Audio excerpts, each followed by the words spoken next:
बंदी छोड़ सतगुरु रामपाल जी परमेश्वर जी की जय हो। परम पिता परमात्मा सारी सृष्टि के रचनहार कुल मालिक असंख्य ब्रह्मांडों के स्वामी जगत गुरु तीनों लोकों में प्रवेश करके सबका धारण पोषण करने वाले राजाधिराज आत्माधार नाथों के नाथ देवों के देव महादेव सर्वेश्वर महेश्वर मृत्युंजय अजरो अमर आदि अनादि सनातनी प्रभु जगत पिता जगदीश्वर श्री श्री एक हजार आठ की उपाधि के वास्तविक अधिकारी अकाल मूर्त शब्द स्वरूपी राम वासुदेव सर्वगतम ब्रह्म परम पूज्य प्रथम पूज्य परम संत परम पुरुष परम धनी परम दयालु सत्य कबीर हक्का कबीर अल्लाहु अकबर बाखबर अल्लाह ताला जगत के तारणहार जगत के मुक्तिदाता जगत के जगन्नाथ हारे के सहारे हिंदुओं के राम मुसलमानों के अल्लाह सिखों के वाहिगुरु ईसाइयों के मसीह दया के सागर दयानिधि करुणा के सागर करुणानिधि स्वयंभू परिभू संकट मोचन कष्ट हरण मंगल करण दुख भंजन अविगत कबीर निर्विकार निर्विषम परमात्मा अलय अलेख सतगुरु आदि अनादि सतगुरु असली मर्यादा पुरुषोत्तम असली राम असली कृष्ण असली घनश्याम असली मुरारी राजाओं के राजा महाराजाओं के महाराजा शहंशाहों के शहंशाह सम्राटों के सम्राट भगवानों के भगवान अल्लाहों के अल्लाह प्रभुओं के प्रभु मसीहाओं के मसीह सच्चे वाहिगुरु बाबाओं के बाबा पीरों के पीर सेठों के सेठ जगत सेठ सावड़सा सेठ सर्वगुण संपन्न अनंत कोटि कलाओं के स्वामी अनंत कोटि ब्रह्मांडों के नायक योगियों में महायोगी ध्यानियों में महाध्यानी सिद्धों में परम सिद्ध ज्ञानियों में तत्व ज्ञानी ब्रह्म ज्ञानी महाज्ञानी परम ज्ञानी सर्वश्रेष्ठ ज्ञानी विज्ञानी युवा कबीर समरथ कबीर असमवात अमित ओजा सच्चे रहनुमा करीम अल्लाह सुभान अल्लाह दुनिया के अंतिम पैगंबर 8 सितंबर 1951 से गांव धनाना जिला सोनीपत हरियाणा भारतवर्ष की पावन भूमि पे प्रकट रियल कल की भगवान श्री नारायण साकार हरि श्री बाबा साहेब नूर अनंत परमात्मा सच्चे दरवेश सच्चे बाखबर संत श्रोमणी सतगुरु रामपाल जी परमेश्वर जी के चरण कमल में साध संगति से जुड़े हुए देश विदेश से आप और हम सभी सत्सेवक भाई बहनों का अनंत कोटि दंडवत प्रणाम। सत्साई भाई और बहनों, बहुत बड़ी मेहर बहुत बड़ी दया पूज्य गुरुदेव भगवान की परमेश्वर रामपाल जी की, जिनके शुभ आशीर्वाद से विशेष आशीर्वाद से आप और हम सभी साध संगति से जुड़ी हुई सत्सेवक आत्माएं अपनी आत्मा के कल्याण हेतु मोक्ष प्राप्ति के लिए हर प्रकार से मर्यादाओं में रहते हुए संघर्ष करते हुए भक्ति मार्ग पर अग्रसर हैं। और ये सब कुछ भाई और बहनों पूज्य गुरुदेव भगवान की असीम वीआईपी रजा के बिना संभव वर्तमान कलयुग में हो ही नहीं सकता। तो हम सभी सत्सेवक भाई बहन निसंशय निसंदेह ये कह सकते हैं कि वर्तमान में इस अखिल सृष्टि में अखिल ब्रह्मांड में अगर पूर्ण ब्रह्म परमेश्वर सारी कायनात के रचयिता कबीर देव सतगुरु रामपाल जी की अगर किन्हीं आत्माओं पर अखंड रजा है असीम रजा है तो वे आत्माएं केवल सत्सेवक भाई बहन है, सत्सेवक भाई बहन। और इस रजा को आप और हमने इसी प्रकार से मर्यादित भक्ति करते हुए गुरु को परमेश्वर मानकर ज्ञान को आधार बनाकर उनकी महिमा करते हुए अंतिम श्वास तक बनाकर रखनी है। क्योंकि भाई और बहनों ये हमारा असली धन है। परमेश्वर रामपाल जी हम भाई बहनों का असली धन है, असली धन। कबीरा सब जग निर्धना धनवंता ना कोई, धनवंता सो ही जानिए जिसके पास राम नाम धन होय। तो नाम ही है परमात्मा, और कुछ नहीं है, शब्द ही है। पांच तत्वों में नहीं है परमेश्वर, पांचों तत्व तो इनके गुलाम हैं, इनके खवाश हैं। ये परमेश्वर नूरी है, शौद स्वरूपी है, अकाल मूर्त है, घट घट में बसने वाला है, कण कण में रमने वाला है। हम नीचों को इस काल के लोक से निकालने के लिए जब जब ये परमेश्वर कबीर देव, परमेश्वर रामपाल जी धरती पर प्रकट होते हैं तो इन्होंने एक चोला धारण करना पड़ता है। अपने तेज पुंज वाले शरीर से एक अन्य रूप धारण करना पड़ता है। और हम दो कोडी के प्राणी, काल की जेल में बंद प्राणी, हमारी बुद्धि हर तरफ से बंद होती है, चौपट होती है, काल ने खोखला कर रखा होता है। हमें ना भगवान की परिभाषा का पता होता है, ना भक्ति की परिभाषा का पता होता है। और हम अपनी अज्ञान सोच से उस तेज पुंज वाले नूरी शरीर में प्रकट परमेश्वर को अपने जैसा एक मानुष मान लेते हैं, एक व्यक्ति मान लेते हैं। और जब तक हमारे अंतःकरण में ये बात समाई रहेगी कि मेरे गुरुदेव मेरे जैसे एक जीव हैं, जैसे मैंने जन्म लिया ऐसे ही मेरे गुरुदेव ने भी जन्म लिया है, उनके माता पिता हैं, उनका भी शरीर 5 तत्व का है, जब तक हमारी ऐसी घटिया सोच बनी रहेगी उस समय तक भाई और बहनों, सतगुरु की शरण में आने के उपरांत भी हम भाई बहन भक्ति के निकट भी नहीं होते हैं, निकट भी। इसलिए हमने ज्ञान को आधार बनाकर इन सभी पॉइंटों पर गहनता से विचार करना चाहिए। और हमने अतिशीघ्र अपने गुरुदेव को परमेश्वर के रूप में पहचान कर उनकी यथार्थ शास्त्र अनुकूल भक्ति विधि शुरू कर देनी चाहिए। और ये असीम रजा वर्तमान में सत्सेवक भाई बहनों के ऊपर बनी हुई है। तो भाई और बहनों, शॉर्ट वीडियो के ऊपर वीडियो बनाने की श्रृंखला जारी है। गुरुदेव भगवान के आशीर्वाद से, उनकी विशेष रजा से हम भाई बहन निरंतर अध्यात्म को समझते हुए भक्ति मार्ग पर आगे बढ़ रहे हैं। और सत्संग पूज्य गुरुदेव भगवान ने दिन रात एक करके, इतनी मेहनत करके, इतना संघर्ष करके सिर्फ और सिर्फ इसीलिए किए हैं कि सत्संग भक्ति की नींव है, फाउंडेशन है।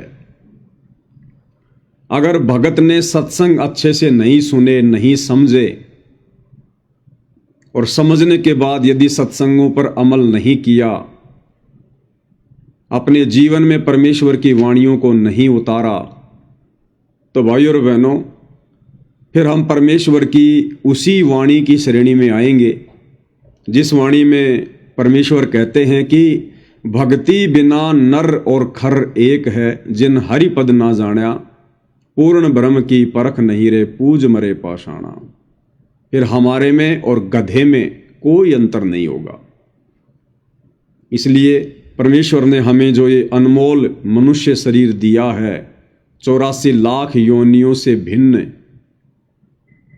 उस नारायण ने अपने जैसा हमें रूप दिया, शरीर दिया, नर रूप,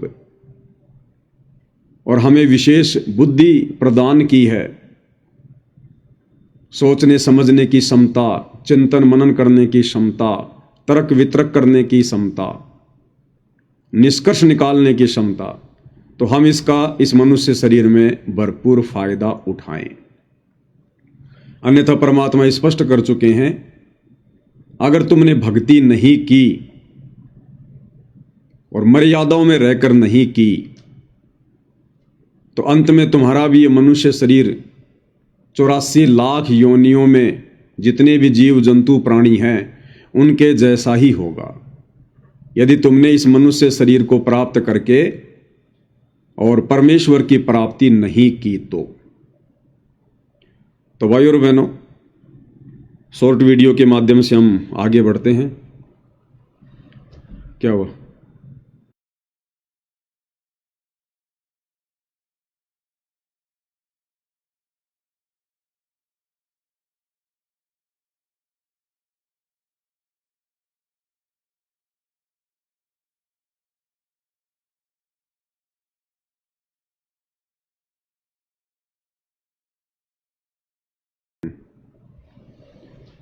तो भाइयों और बहनों, शॉर्ट वीडियो के माध्यम से अब हम पूज्य गुरुदेव भगवान के इस अध्यात्म को समझने का प्रयास करेंगे।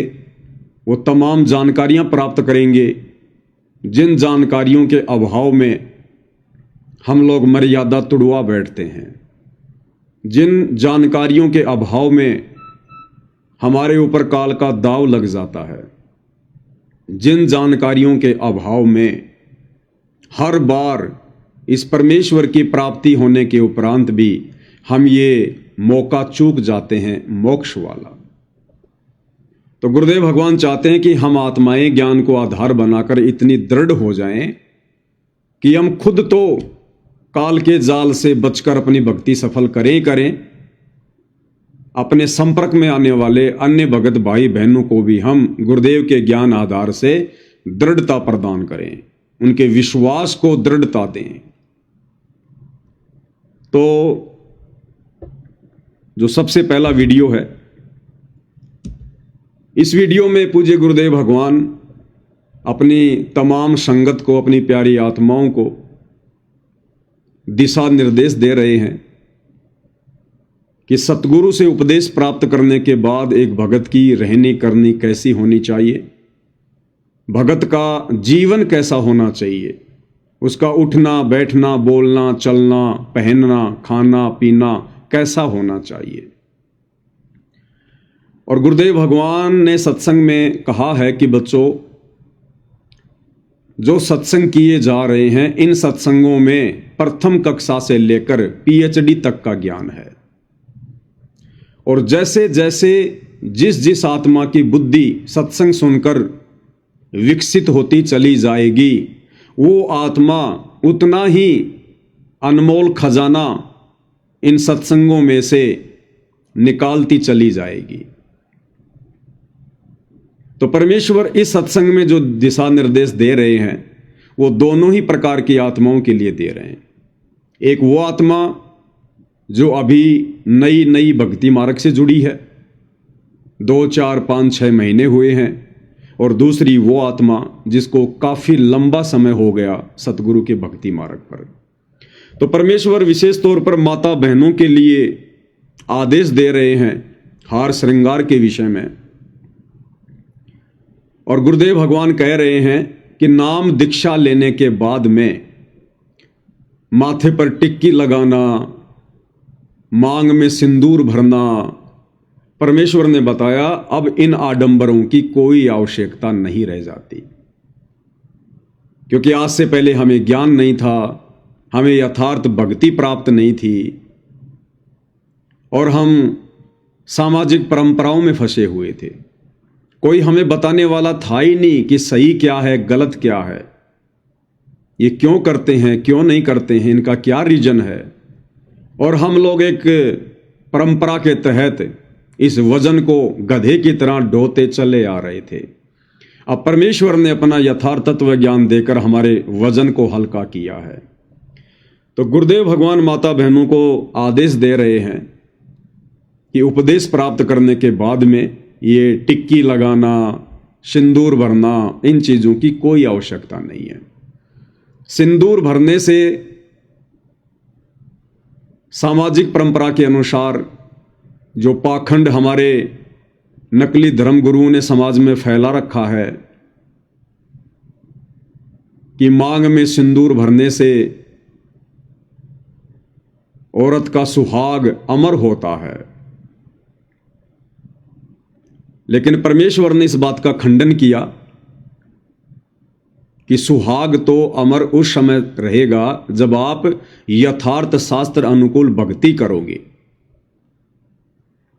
उसके बाद औरत से पहले उसके पति की मृत्यु नहीं होगी। ये परमेश्वर ने विधान बताया। सतयुग में ऐसा ही होता था, क्योंकि सतयुग में सभी यथार्थ भक्ति करते थे, वेदों के अनुसार भक्ति करते थे, एक ओम नाम की साधना करते थे और वेदों के अनुसार धर्म कर्म किया करते थे। तो वेदों के अनुसार भक्ति करने के चलते सतयुग में औरत कभी भी विधवा नहीं होती थी, यानी कि स्त्री से पहले कभी भी उसके पति की मृत्यु नहीं हुआ करती थी।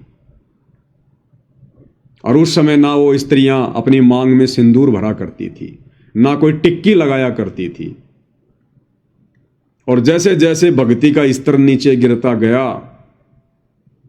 आज आम समाज में 90% माता बहनें अपनी मांग में सिंदूर भी भरती हैं, माथे पर टिक्की भी लगाती हैं, करवा चौथ का व्रत भी करती हैं कि मेरे पति की लंबी आयु हो। लेकिन उसके बावजूद भी वही होता है जो उनके भाग्य में लिखा होता है। अगर उसके पति की अकाल मृत्यु लिखी है तो उसके माथे पर टिक्की लगाने से, मांग में सिंदूर भरने से या करवा चौथ के व्रत को करने से उसके पति की रक्षा नहीं हो सकती। ये केवल एक झूठी परंपरा है, एक गलत धारणा है। तो सतयुग में जो वेदों के अनुसार साधना करते थे, तो उस समय ऐसी कोई भी आपत्ति उस परिवार पे नहीं आती थी। तो गुरुदेव भगवान कह रहे हैं कि आप चाहो तो टिक्की या सिंदूर में से कोई एक चीज लगा सकती हो, क्योंकि यह केवल इस बात की निशानी है कि आप शादीशुदा हो, बस। और फिर आगे चलकर गुरुदेव ने कहा इसी सत्संग में कि जब आपको ज्ञान हो जाएगा, जब आप अपने गुरुदेव के सत्संग सुनोगी और ज्ञान से परिचित होती चली जाओगी, उसके बाद में एक वस्तु की भी आवश्यकता नहीं पड़ेगी, ना माथे पर टिक्की लगाने की और ना मांग में सिंदूर भरने की, क्योंकि हमें पता चल जाएगा कि परमेश्वर की भक्ति करेंगे तो हमारे घर में, परिवार में कभी कोई आपत्ति नहीं आएगी, कोई संकट नहीं आएगा। हमारे परिवार में कभी किसी की अकाल मृत्यु नहीं होगी। तो क्या आवश्यकता फिर हमने ये आडंबर करने की, पाखंड करने की। तो भाइयों और बहनों, यदि हमने भक्ति सफल करनी है तो हमने पूज्य गुरुदेव भगवान के नक्शे कदम पर चलना पड़ेगा। उनकी प्रत्येक सत्संग रूपी आज्ञा का हमने दृढ़ता के साथ में पालन करना पड़ेगा। तो क्या कह रहे हैं पूज्य गुरुदेव भगवान, एक बार उन्हीं के मुख कमल से हम सुन लेते हैं। पतिव्रता और सुहेलड़ी सेवन अधिक अपार, पतिव्रता भाव नहीं ये चूम चटक श्रृंगारे।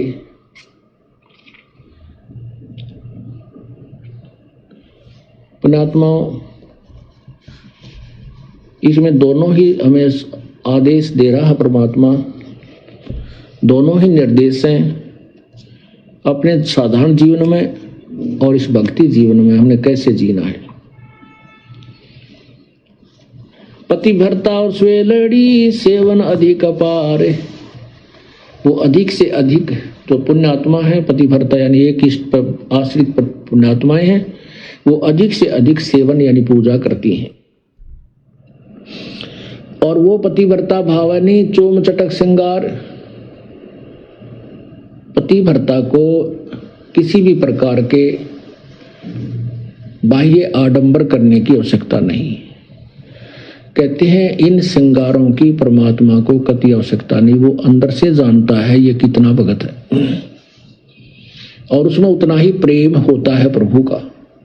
ऐसे ही हम अपनी बहन बेटियों से प्रार्थना करते रहते हैं कि हमने न तो ये मेहंदी वगैरह लगानी है, ना ये नाखूनों को लाल करना है, ना होठों को लाल करना है, ये नहीं चाहिए हमने। आप केवल अपने मांग में सिंदूर आदि लगा सकते हैं, जिससे ये एक प्रतीक है ये शादीशुदा है या मैरिड है अनमैरिड, बस इतना। वो भी लगाना चाहें तो लगा सकते हैं, अन्यथा कोई आवश्यकता नहीं है। ये उनके लिए है जो नए नए आते हैं, उनको एकदम हर एक क्रिया से विपरीत होना पड़ता है, इसलिए वो थोड़े से घबरा जाते हैं। जब ज्ञान हो जाएगा फिर आपको ये शरीर मिट्टी नजर आओगा। इस मिट्टी के घड़े को कितना श्रृंगार है, कितना इसके ऊपर चित्र सुंदर लगा दे, इसमें वस्तु जल नहीं है तो ये व्यर्थ है। तो भाई और बहनों, पूज्य गुरुदेव भगवान ने अपने इस सत्संग में समझदार आत्माओं के लिए मोक्ष के लिए अधिकारी आत्माओं के लिए बिल्कुल स्पष्ट दिशा निर्देश दे दिया है। यदि हमने भक्ति सफल करनी है तो चाहे भाई हो, चाहे बहन हो, स्त्री हो या पुरुष हो, हमने कोई भी बाह्य आडंबर नहीं करना है, ना तो भक्ति मार्ग में और ना अपने सामाजिक जीवन में। हमने किसी भी प्रकार का कोई गहना, कोई सोना, कोई चांदी, कोई आर्टिफिशियल गहना, अंगूठी वगैरह, चैन वगैरह, पाजे वगैरह, नाक में, कान में कुछ नहीं पहनना, कुछ भी। यदि हमने गुरुदेव भगवान को प्रसन्न करना है तो। और ना किसी भगत भाई ने कोई सोने की चैन, ना कोई ब्रासलेट, ना कोई अंगूठी, कुछ नहीं पहननी हमने। क्योंकि गुरुदेव भगवान कह रहे हैं कि परमात्मा अंदर से जानता है कि तुम कितने भगत हो, बाहर से दिखावा करने की जरूरत नहीं है। तो हमने तो अपने गुरुदेव को प्रसन्न करना है। दुनिया को हमने अनंत जन्मों तक प्रसन्न किया, लेकिन दुनिया ने हमें कुछ नहीं दिया। अंत में 84 लाख योनियों में जाना पड़ा। इसलिए भाई और बहनों, हमने अब अपने गुरुदेव को प्रसन्न करना है और हमने उन तमाम मर्यादाओं का अनुसरण करना है जो मर्यादाएं गुरुदेव ने अपने सत्संगों में कह रखी हैं। नाम उपदेश के समय गुरुदेव हमें जो नियम बताते हैं, जो मर्यादा देते हैं, वो तो केवल भक्ति पर लगाने के लिए शुरुआती नियम है। अन्यथा इस भक्ति मार्ग पर भाई और बहनों कदम कदम पर नियम है, कदम कदम पर। काल कसाई तक तक मारे, पग पग पे यो बाणा। तो हमने इतना सावधान होकर इस भक्ति मार्ग पर फूक फूक के कदम रखने हैं, तब भाई और बहनों हम सफलता की ओर आगे बढ़ेंगे। हमने अब काल को कोई मौका देना नहीं है किसी प्रकार का। हम बहुत ठगे जा चुके हैं, युगों युगों से काल के द्वारा ठगे जा रहे हैं। अब परमेश्वर ने आकर हमें संभाला है, हमें अपनी शरण दी है, ये अनमोल तत्व ज्ञान दिया है जो ब्रह्मा विष्णु महेश के पास भी नहीं है। इस ज्ञान की खोज में 88,000 ऋषि, 9 नाथ 84 सिद्ध भी भटक रहे हैं। गोरखनाथ जैसे तपस्वियों को भी यह ज्ञान प्राप्त नहीं था। उस अनमोल ज्ञान की रजा आज गुरुदेव ने आप और हमारे ऊपर बख्शी है।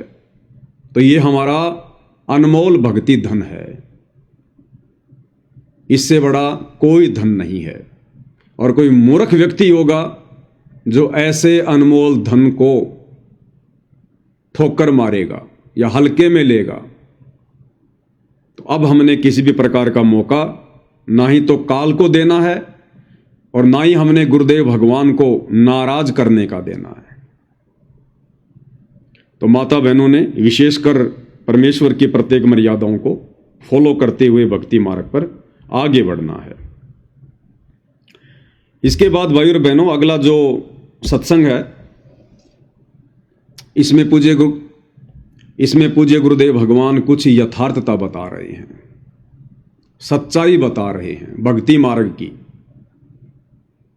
जिस सच्चाई से अपरिचित होने के कारण ज्यादातर संगत वर्तमान में इस भक्ति मार्ग को हल्के में ले रही है, मर्यादाओं को हल्के में ले रही है, अपने पूज्य परमेश्वर को हल्के में ले रही है।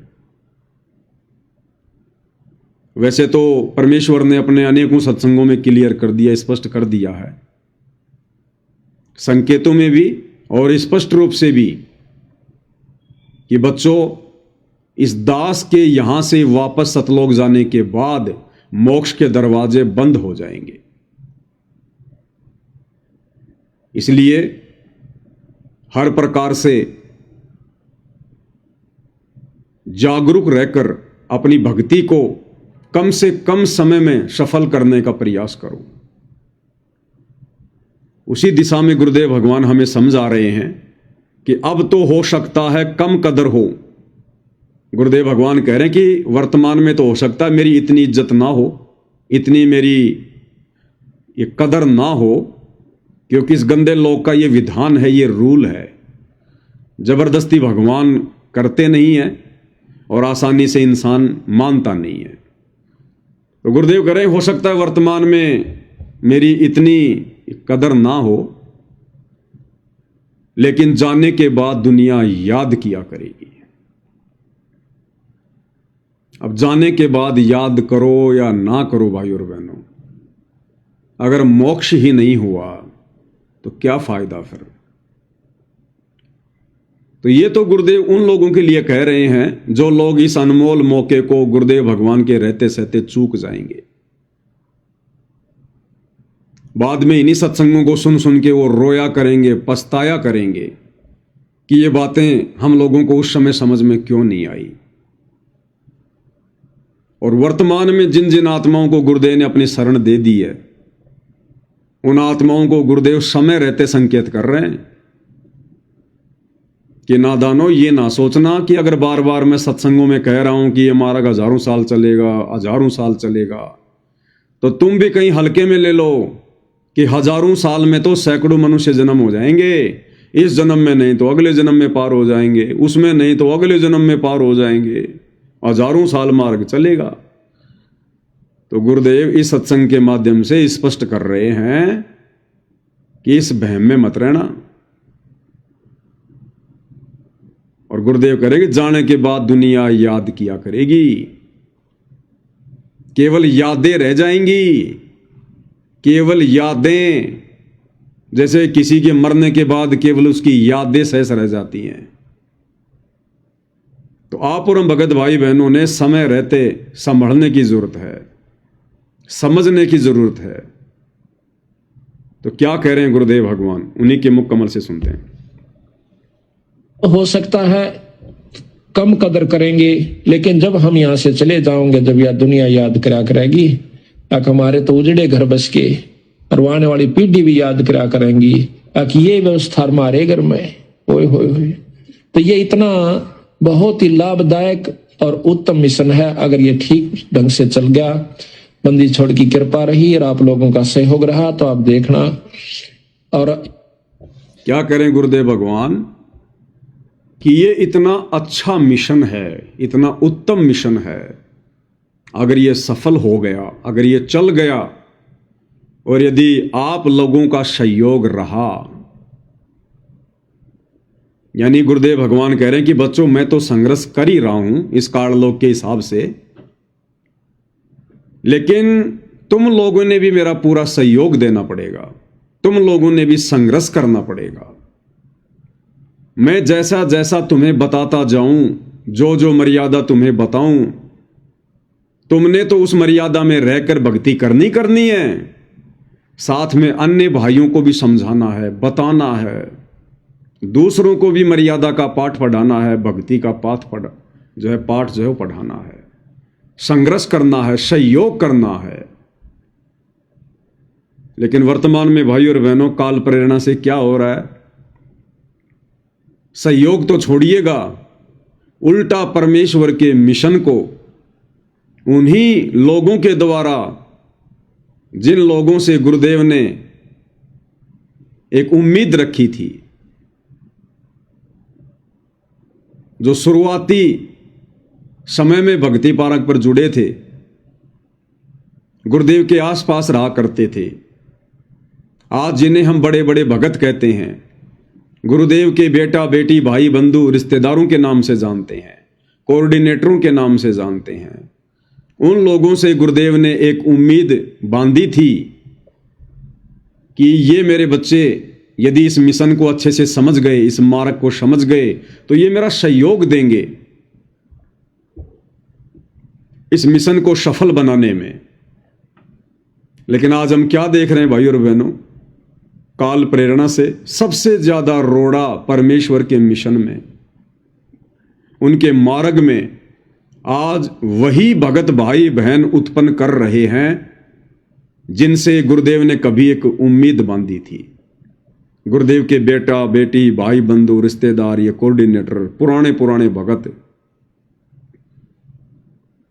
आज इन लोगों ने 2014 बरवाला कांड के बाद ये साबित कर दिया कि गुरुदेव ना तो हम आपको समझ पाए, ना हम आपके ज्ञान को समझ पाए, फिर भला हम आपके मिशन को कहां समझ सकते थे। और इस मिशन को नरक में ले जाने की तैयारी दिन रात कर रहे हैं। गुरुदेव के द्वारा बताई गई ऐसी कोई भी मर्यादा या नियम नहीं है जिसको इन लोगों ने 2014 बरवाला कांड के बाद संगत से नहीं तुड़वाया हो। गुरुदेव ने सतनाम के नियमों में स्पष्ट रूप से मना कर रखा कि बच्चों, हमने कोई भी गेम नहीं खेलना है। अब नहीं खेलना है तो नहीं खेलना है, और ना अपने बच्चों को खेलने देना है। स्कूल में, कॉलेज में बच्चों को खेल कूद प्रतियोगिता में हिस्सा नहीं दिलवाना है। क्यों मना करते हैं गुरुदेव? क्योंकि इससे हमारी श्वासें अधिक से अधिक बर्बाद होती हैं। कोई भी गेम है, स्पोर्ट्स है, उसमें मेहनत करनी पड़ती है। या तो दौड़ करनी पड़ेगी, या बहुत ज्यादा उठना बैठना दौड़ना पड़ेगा। जैसे वॉलीबॉल है, फुटबॉल है, रनिंग करना है, क्रिकेट खेलना है, कोई भी गेम है, वो बिना शारीरिक मेहनत के नहीं होता। और ये जो मनुष्य शरीर है, गुरुदेव ने बताया कि बच्चों, ये श्वासों से चलता है। श्वास हमारी बैटरी है, और बैटरी की एक लिमिट होती है, एक क्षमता होती है। हमारे को काउंट करके परमेश्वर ने श्वासें दी हैं, और ये श्वासें केवल भक्ति करने के लिए, सतनाम का सुमरण करने के लिए। और यदि हम व्यर्थ की मेहनत करेंगे खेल कूद के माध्यम से, स्पोर्ट्स के माध्यम से, बॉडी बनाने के चक्कर में, शरीर बनाने के चक्कर में, गेम्स वगैरह खेलकर अपने और अपने बाप दादाओं का नाम रोशन करने के चक्कर में, या चंद पैसों के लालच में कि मैं जीत जाऊंगा राज्य स्तर पर, नेशनल स्तर पर, तो मेरे को ढेर सारा इनाम मिलेगा, पैसा मिलेगा, इज्जत मिलेगी, तो इस चक्कर में ना जाने हम अपनी कितनी श्वासें व्यर्थ में गवा देंगे। और फिर गुरुदेव भगवान इससे नाराज होते हैं कि नादान, जब तुझे इन श्वासों की कीमत का पता है, फिर तूने ये अनमोल धन, अनमोल रतन तूने क्यों व्यर्थ में बर्बाद किया?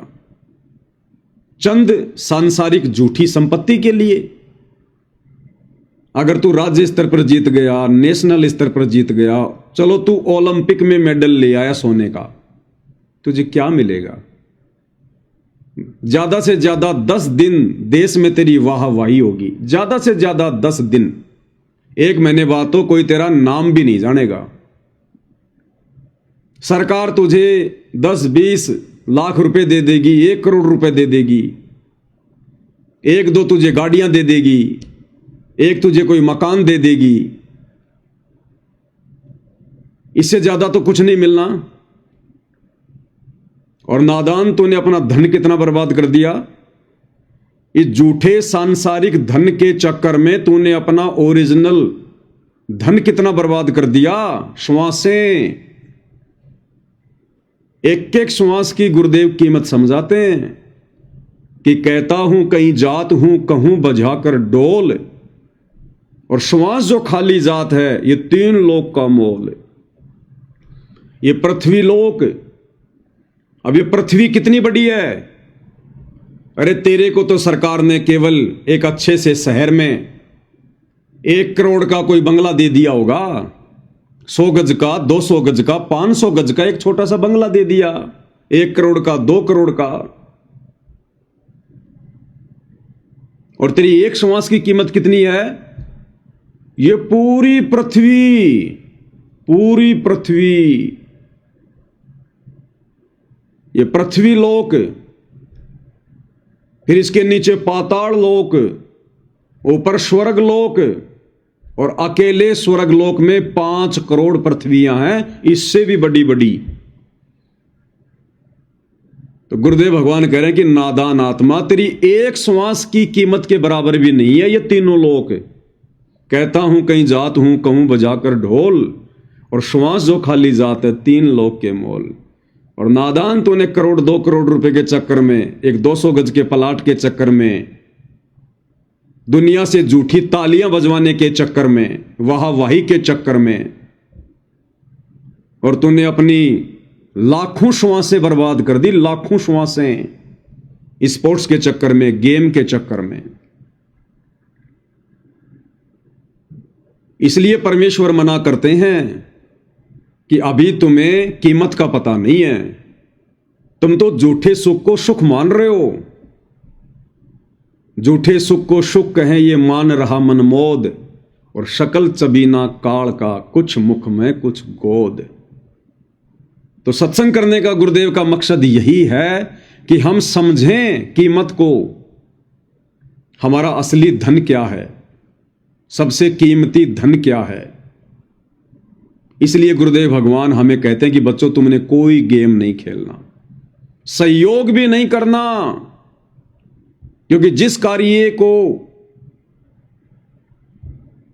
ना करने के लिए गुरुदेव भगवान ने हमें प्रतिबंध कर दिया, मना कर दिया, तो उस कार्य में हम किसी का सहयोग भी नहीं कर सकते, क्योंकि वो गलत है। यदि हम करेंगे तो भी हम उतने दोषी हैं, और यदि दूसरा कोई कर रहा है और यदि हम सहयोग दे रहे हैं तो भी हम उतने ही दोषी हैं। हुक्का पीने वाला भी उतना दोषी है, और किसी को हुक्का भरकर देने वाला भी उतना ही दोषी है। बालों में डाई लगाना, कलर करना उतना ही दोष है। यदि हम किसी के बालों में डाई लगा रहे हैं, कलर कर रहे हैं, तो भी हम दोषी हैं परमात्मा के। बहुत सारे भाई जो बार्बर का काम करते हैं, नाई का काम करते हैं, दाढ़ी कटिंग बनाने का काम करते हैं, उनकी बहुत सारी शंकाएं आया करती थी कि भगत जी हम क्या करें। अब हम साथ संगति से भी जुड़ गए, और गुरुदेव के आदेश हैं कि बच्चों अब हमने डाई वगैरह नहीं करनी, बालों में ये कलर वगैरह नहीं लगाना। तो गुरु जी कहते हैं भाई गलत काम करना और उसमें सहयोग देना दोनों ही मां बाप के भागी हैं। तो दास ने भी सभी भगत भाई बहनों को फिर यही समझाया कि भैया गुरु वचन में चलना है। गुरु वचन में 2 टाइम की रोटी परमात्मा देगा, भक्ति से देगा, मर्यादाओं से देगा। जब गुरुदेव का आदेश आ गया कि ना गलत काम करना और ना गलत काम में सहयोग देना, ना हमने बालों में डाई लगानी, ना हमने सफेद बालों को काला करना, और ना हमने किसी और के बालों को काला करना। यदि हम कर रहे हैं तो अभी हम पूर्ण मर्यादा में नहीं हैं, हम परमेश्वर की उस रजा के पात्र नहीं हैं। हमने प्रत्येक बातों पर विचार करना पड़ेगा। प्रत्येक बातों पर धंधा भी भगत ने बहुत सोच समझ के करना होता है, बहुत सोच समझ के। गुरुदेव ने कह दिया बच्चों आपने जींस नहीं पहननी। कौन सी जींस? जो टाइट जींस है। अगर ढीला ढाला जींस है उसको गुरुदेव ने मना नहीं किया। जो टाइट जींस होती है गुरुदेव ने बताया कि ये भक्तों ने, ना बहन ने, ना भाई ने नहीं पहननी। एक तो देखने में वो बेकार लगे, उनके अंग वगैरह बिल्कुल चिपके चिपके लगे। दूसरा, उनको बैठने में दिक्कत होती है, 5 मिनट में उनकी नसें जाम हो जाती हैं। सत्संग क्या खाक सुनेंगे वो, सेवा क्या खाक करेंगे वो। इसलिए गुरुदेव ने बताया कि भक्तों ने ढीले ढाले कपड़े पहनने चाहिए, जींस नहीं पहननी चाहिए। तो भक्तों ने जींस का व्यापार भी नहीं करना चाहिए, जींस का धंधा भी नहीं करना चाहिए। भक्तों ने जिस कार्य के लिए गुरुदेव ने हमें मना कर दिया कि आपने ये नहीं करना, तो हमने उस कार्य को फिर बढ़ावा भी नहीं देना। गुरुदेव ने मना कर दिया कि हमने नशा नहीं करना, बीड़ी नहीं पीनी, तो हमने अपनी दुकान पर बीड़ी नहीं रखनी, सिगरेट नहीं रखनी, जर्दा तमाकू की पुड़िया नहीं रखनी। हमने सहयोग भी नहीं देना उस नियम में। तो जितने भी सत्सेवक भाई बहन हैं जो दृढ़ हैं, कुछ तो दास की नजरों में हैं, तो वो आत्माएं भाई और बहनों काफी लंबे समय से अपनी दुकान पर किसी के बालों में डाई नहीं करती हैं। स्पष्ट मना कर दिया उन्होंने कि हम केवल सिंपल दाढ़ी और ये कटिंग करेंगे, सिर्फ दाढ़ी कटिंग। इसके अलावा हम कुछ नहीं करेंगे। ना कोई कलर लगाएंगे, ना कोई डाई लगाएंगे, ना किसी दूल्हे का कोई मेकअप करेंगे। हम सिर्फ सिंपल दाढ़ी और कटिंग करेंगे। तो उन्होंने बताया कि भगत जी शुरुआत में तो थोड़ी सी दिक्कत आई हमें, लेकिन उसके बाद परमात्मा ने फिर दया बख्श दी और उससे भी बढ़ चढ़कर हमारे पास में कस्टमर आते हैं, उससे भी बढ़ चढ़कर। तो ये थोड़ा सा हमने भाई और बहनों हिम्मत करनी पड़ेगी, थोड़ा धैर्य धारण करना पड़ेगा, गुरुदेव भगवान पर विश्वास रखना पड़ेगा। जब सारी सृष्टि को गुरुदेव भगवान खिला रहा है तो भक्ति करने वाली आत्माओं के लिए परमात्मा क्या कमी रखेगा। लेकिन परमेश्वर हमारी परीक्षा भी लेगा, हमारे धैर्य की, हमारे विश्वास की। तो भाई और बहनों, गुरुदेव ने मना कर दिया कि हमने गेम नहीं खेलना, स्पोर्ट्स में कोई सहयोग नहीं देना।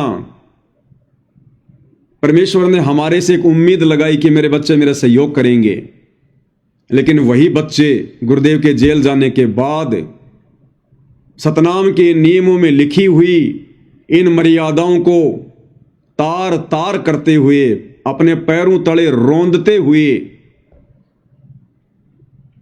और धनाना आश्रम के पास में धनाना गांव में लगभग 50 लाख रुपए से ऊपर की लागत से और एक बैडमिंटन का स्टेडियम बनवा दिया। गुरुदेव के परिवार ने बैडमिंटन खेलने का स्टेडियम बनवा दिया। तो ये गुरुदेव भगवान की मर्यादाओं को तार तार किया गया है। हरियाणा के जाट आरक्षण में भगत भाई बहनों को बैठा दिया गया। बोले नादान भक्तों की मर्यादाएं तोड़वा दी गई, उनकी अनमोल श्वासें बर्बाद करवाई गई। कैसे? तो उन्होंने उस भीड़ में बैठकर रमेणी की होगी, आरती की होगी, मंत्र किए होंगे। कोई हुक्का पी रहा है, कोई बीड़ी पी रहा है, कोई गंदी संदी गालियां निकाल के बातें कर रहा है। हरियाणा में तो गाड़ियां हेल्पिंग वर्ब हैं, बिना गाड़ी के तो सेंटेंस ही पूरा नहीं होता। तो भगत भाई बहनों को वहां बैठाया गया अनुपदेशियों के बीच में, गुरुदेव की मर्यादाओं को तार तार किया गया। गुरुदेव ने मना कर दिया, बच्चों हमने आन उपासना में कोई सहयोग नहीं देना। आन उपासना यदि हमने करनी नहीं है तो हमने सहयोग भी नहीं देना। सहयोग देने वाला भी पाप का भागी है। तो जिस समय अयोध्या में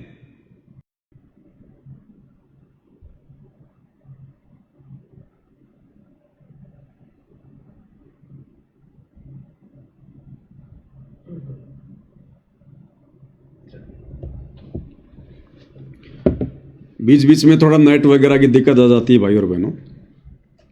तो जिस समय अयोध्या में राम मंदिर का कार्य पूरा हो चुका था, उसका उद्घाटन भी हो चुका था और देश भर से लोग राम मंदिर को देखने के लिए आ रहे थे, शास्त्र विरुद्ध साधना करने के लिए आ रहे थे। आप और हमें गुरुदेव भगवान के सत्संगों से भली बात समझ में आ रहा है कि मंदिर, मस्जिद, चर्च और गुरुद्वारों में जाकर शास्त्र विरुद्ध साधना करना परमेश्वर के ज्ञान और विधान के विपरीत है, खिलाफ है। और गुरुदेव ने अपने सत्संग में यहां तक बताया कि बच्चों, यदि इस पृथ्वी पर कबीर परमात्मा का सबसे बड़ा कोई अपराधी है तो वो व्यक्ति है जो शास्त्र विरुद्ध साधना करता है, आन उपासना करता है। वो सबसे बड़ा अपराधी है परमात्मा का, जो करता या करवाता है। तो राम मंदिर में जाना, रामलला के दर्शन करना, वहां पर दान धर्म करना, मन्नतें मांगना, यह शास्त्र विरुद्ध साधना है, आन उपासना है। और वहां आने वाले आन उपासकों के लिए सतलोक आश्रम मैनेजमेंट हरियाणा ने, गुरुदेव के दोनों लड़कों ने अयोध्या में जाकर भंडारा लगा दिया। 1 महीने का अखंड भंडारा लगा दिया अयोध्या में। किस लिए? कि शास्त्र विरुद्ध आन उपासना करने के लिए देश विदेश से लोग आ रहे हैं, पाखंड पूजा को बढ़ावा देने के लिए आ रहे हैं, काल के जाल में फंसने के लिए आ रहे हैं। और उस शास्त्र विरुद्ध साधना को और अधिक बढ़ावा देने के लिए, उस पाखंड पूजा को और अधिक बढ़ावा देने के लिए सतलोक आश्रम वालों ने अयोध्या में 1 महीने का भंडारा लगा दिया कि भाई हम तुम्हारे लिए तैयार खड़े हैं, तुम ये शास्त्र विरुद्ध साधना मत छोड़ना। अयोध्या में आकर रामचंद्र जी के दर्शन करना बड़े ही पुण्य का कार्य है, इससे भगवान प्रसन्न होता है। और देखो हम तुम्हारी सेवा में हाजिर हो गए। इस पाखंड पूजा को करने में, आन उपासना को करने में हम सतलोक आश्रम वाले तुम्हारा भरपूर सहयोग करेंगे। तुम्हें खाने पीने की कोई दिक्कत नहीं आने देंगे। तुम इसी प्रकार से आन उपासना करते रहो और हम तुम्हारा इस आन उपासना में सहयोग करते रहेंगे। अन्यथा वहां जाकर भंडारा क्यों लगाया भाई? किस लिए भंडारा लगाया? वहां पर क्या जरूरत थी उस भंडारे की? सीधा सीधा सतलोक आश्रम मैनेजमेंट हरियाणा वालों ने परमेश्वर के भक्ति विधान को रोंदते हुए और परमेश्वर के सीने पर कुठाराघात किया है। जिस आन उपासना को, शास्त्र विरुद्ध साधना को गुरुदेव जड़ से समाप्त करने का बीड़ा उठा चुके हैं, सतलोक आश्रम मैनेजमेंट हरियाणा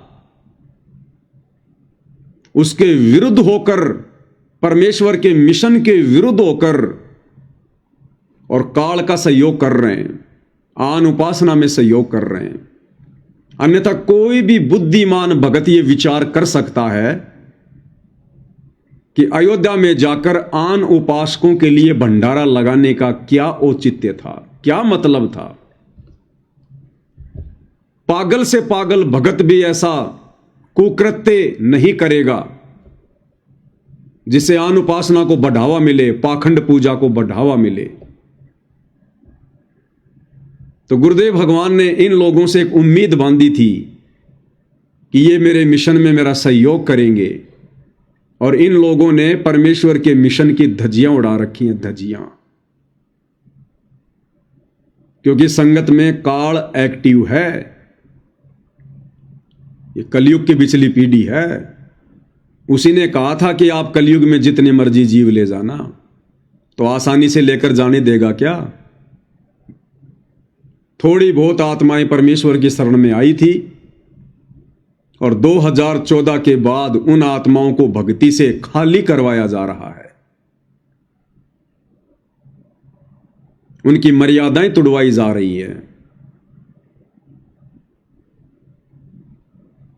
उसके बाद राजस्थान के गैंगस्टर आनंदपाल सिंह की सीबीआई जांच का समर्थन करवा दिया गया। भक्तों से एक गुंडे की सीबीआई जांच का समर्थन और संत रामपाल जी के भक्तों से करवा दिया गया। 5 लाख रुपया चंदे के रूप में राजपूत करणी सेना को संत रामपाल जी के भक्तों का दान का पैसा दिया गया। सारे कुकर्म ये काल करवा रहा है। काल वो संगत में एक्टिव है, पूरी तरह से हावी है, बुद्धि ऑन नहीं होने दे रहा। नींबू की तरह संगत को निचोड़ रहा है और अंत में रस निकाल के, यानी जो भक्ति परमेश्वर ने दी और जितनी हमने मर्यादा में रहकर की, उसको नींबू की तरह निचोड़कर बर्बाद करवा के और फिर छिलके को फेंक देगा। तो परमेश्वर के मिशन में सहयोग तो बहुत दूर की बात है भाई और बहनों। ये तो मैंने आपको 2-4 मोटे मोटे उदाहरण दिए हैं। सैकड़ों की संख्या में इन्होंने, सैकड़ों की संख्या में, जितनी गुरुदेव भगवान की मर्यादा नहीं उससे कहीं ज्यादा इन्होंने तुड़वा दी। रोहतक के पैरावर में परशुराम की जयंती। अब परशुराम जी कौन थे? विष्णु के अवतार थे। ब्राह्मण समाज के लोग परशुराम जी को भगवान मानकर और 29 मई 2025 को रोहतक के पैरावर में उनकी जयंती मनाने के लिए इकट्ठे हुए थे। पैरावर एक धाम है, जैसे छुडानी धाम है, ऐसे पैरावर धाम है, आन उपासना का केंद्र है। संगत को तो वहां पर शौपन में भी नहीं जाना चाहिए था, शौपन में भी। लेकिन काल संगत पर पूरी तरह से हावी है। काल ने ऐसी चाल चली, ऐसा पासा फेंका, उसमें कई हजारों की संख्या में संगत बुरी तरह से फंस गई। गुरुदेव के दोनों बेटों के हरियाणा के मुख्यमंत्री के साथ में संबंध, हरियाणा के जेल मंत्री के साथ में संबंध। अब आश्रम चलाने हैं तो भैया राजनेताओं की गोद में तो बैठना पड़ेगा। यदि आपने आश्रम चलाने हैं और परमेश्वर रामपाल जी का आशीर्वाद नहीं है तो भैया फिर राजनेताओं के आशीर्वाद की तो जरूरत पड़ेगी। भैया तो भगवान के आशीर्वाद की या राजनेताओं के आशीर्वाद की? तो भगवान का आशीर्वाद तो है नहीं इनके ऊपर, तो फिर आश्रम चलाने के लिए राजनेताओं के आशीर्वाद की तो जरूरत पड़ेगी। नहीं तो आप एक छोटी सी पान की थड़ी भी नहीं चला सकते। आश्रम तो बहुत बड़ी चीज है। तो इन्होंने राजनेताओं का आश्रय ले लिया। अब राजनेता तो भाई अपना स्वार्थ सिद्ध करेंगे, चाहे कोई भी हो। राजनीति तो नाम ही स्वार्थ सिद्धि का है।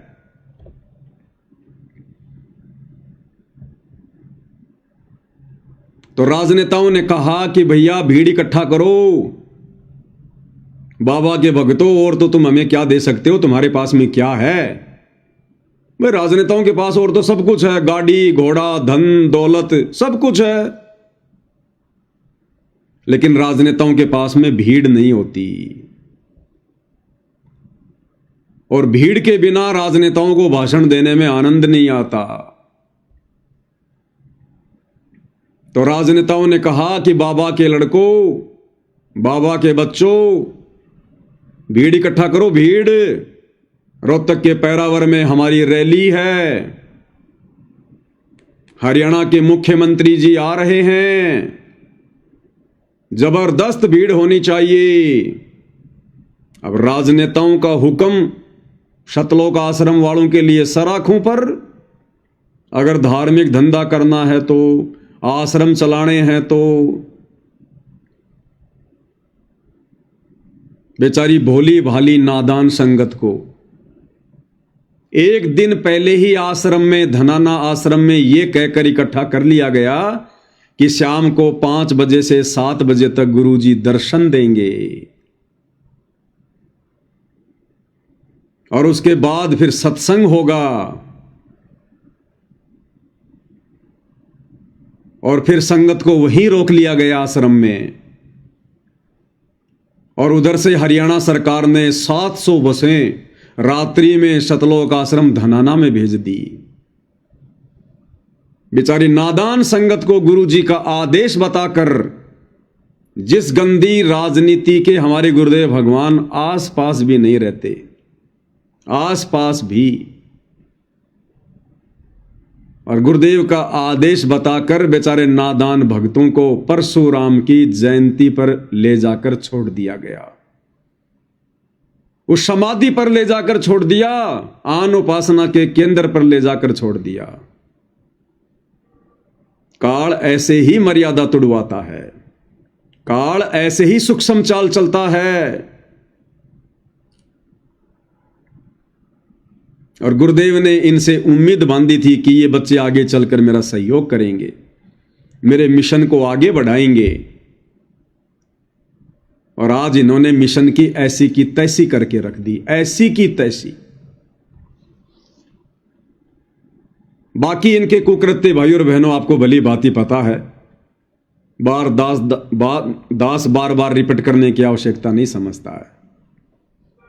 अब बहुत सारे भाई बहन कमेंट्स करते हैं नादानी में, अज्ञानता में, कि इस पवन दास के पास तो निंदा चुगली के अलावा दूसरी कोई बात नहीं है। जब देखो तब निंदा, आश्रम वालों ने ये कर दिया, आश्रम वालों ने वो कर दिया। परमात्मा कहते हैं साचा शब्द कबीर का और प्रकट किया जगमाही, और जैसे को तैसा कहे सो तो निंदा नाही। ऐसे कमेंट्स करने वाले, ऐसी बातें मुझ पवन दास को बोलने वाले अभी अध्यात्म से कोसों दूर हैं। उन्हें भक्ति और भगवान की ABCD का भी पता नहीं है। अरे तुम इन राजनेताओं को क्यों नहीं कहते ये बात कि भाई राजनेताओं, तुम्हारे पास में दिन रात राजनीति की चर्चा करने के अलावा कुछ और है क्या? तुम लोग अपनी पार्टी के अलावा दूसरी पार्टी की निंदा चुगली, उसने ये कर दिया, उसने वो कर दिया।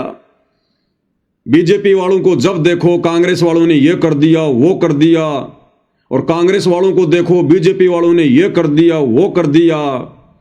टीवी चैनलों पर रोजाना मुर्गे की तरह लड़ते रहते हैं।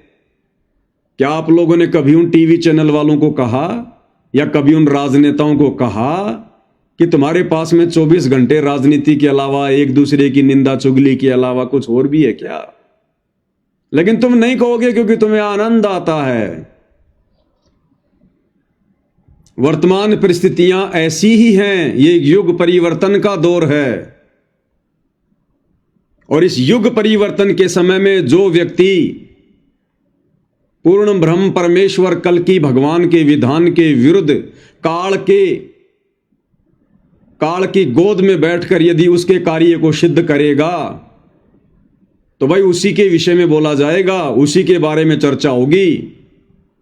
ये युग परिवर्तन का समय है। हम त्रेता युग से जब द्वापर युग में आ रहे थे तो वो युग परिवर्तन था, और उस समय राम रावण युद्ध हुआ, क्योंकि हम द्वापर में आ रहे थे, युग परिवर्तन था। और उस समय पूरी पृथ्वी पर केवल एक ही चर्चा थी, राम रावण युद्ध की। जिसके मुख से सुनो राम रावण युद्ध की चर्चा, दूसरी कोई चर्चा नहीं, क्योंकि वो युग परिवर्तन था। धर्म और अधर्म की ही चर्चा थी। और जब हम द्वापर से कलयुग में प्रवेश करने के लिए चले तो भाई महाभारत का युद्ध हुआ, क्योंकि युग परिवर्तन का समय था। हम द्वापर से कलयुग में आ रहे थे, युग परिवर्तन होना था, तो महाभारत हुआ। और जिस समय महाभारत होने की तैयारी में था, उस समय पूरी पृथ्वी पर केवल एक ही चर्चा थी, कौरवों की और पांडवों की। कौन धर्म के पक्ष में है, कौन अधर्म के पक्ष में है, दूसरी कोई बात नहीं। सब अपनी आपसी लड़ाई झगड़े भूल गए। पूरा विश्व दो खेमों में बट गया, एक खेमा कौरवों के पक्ष में, एक खेमा पांडवों के पक्ष में।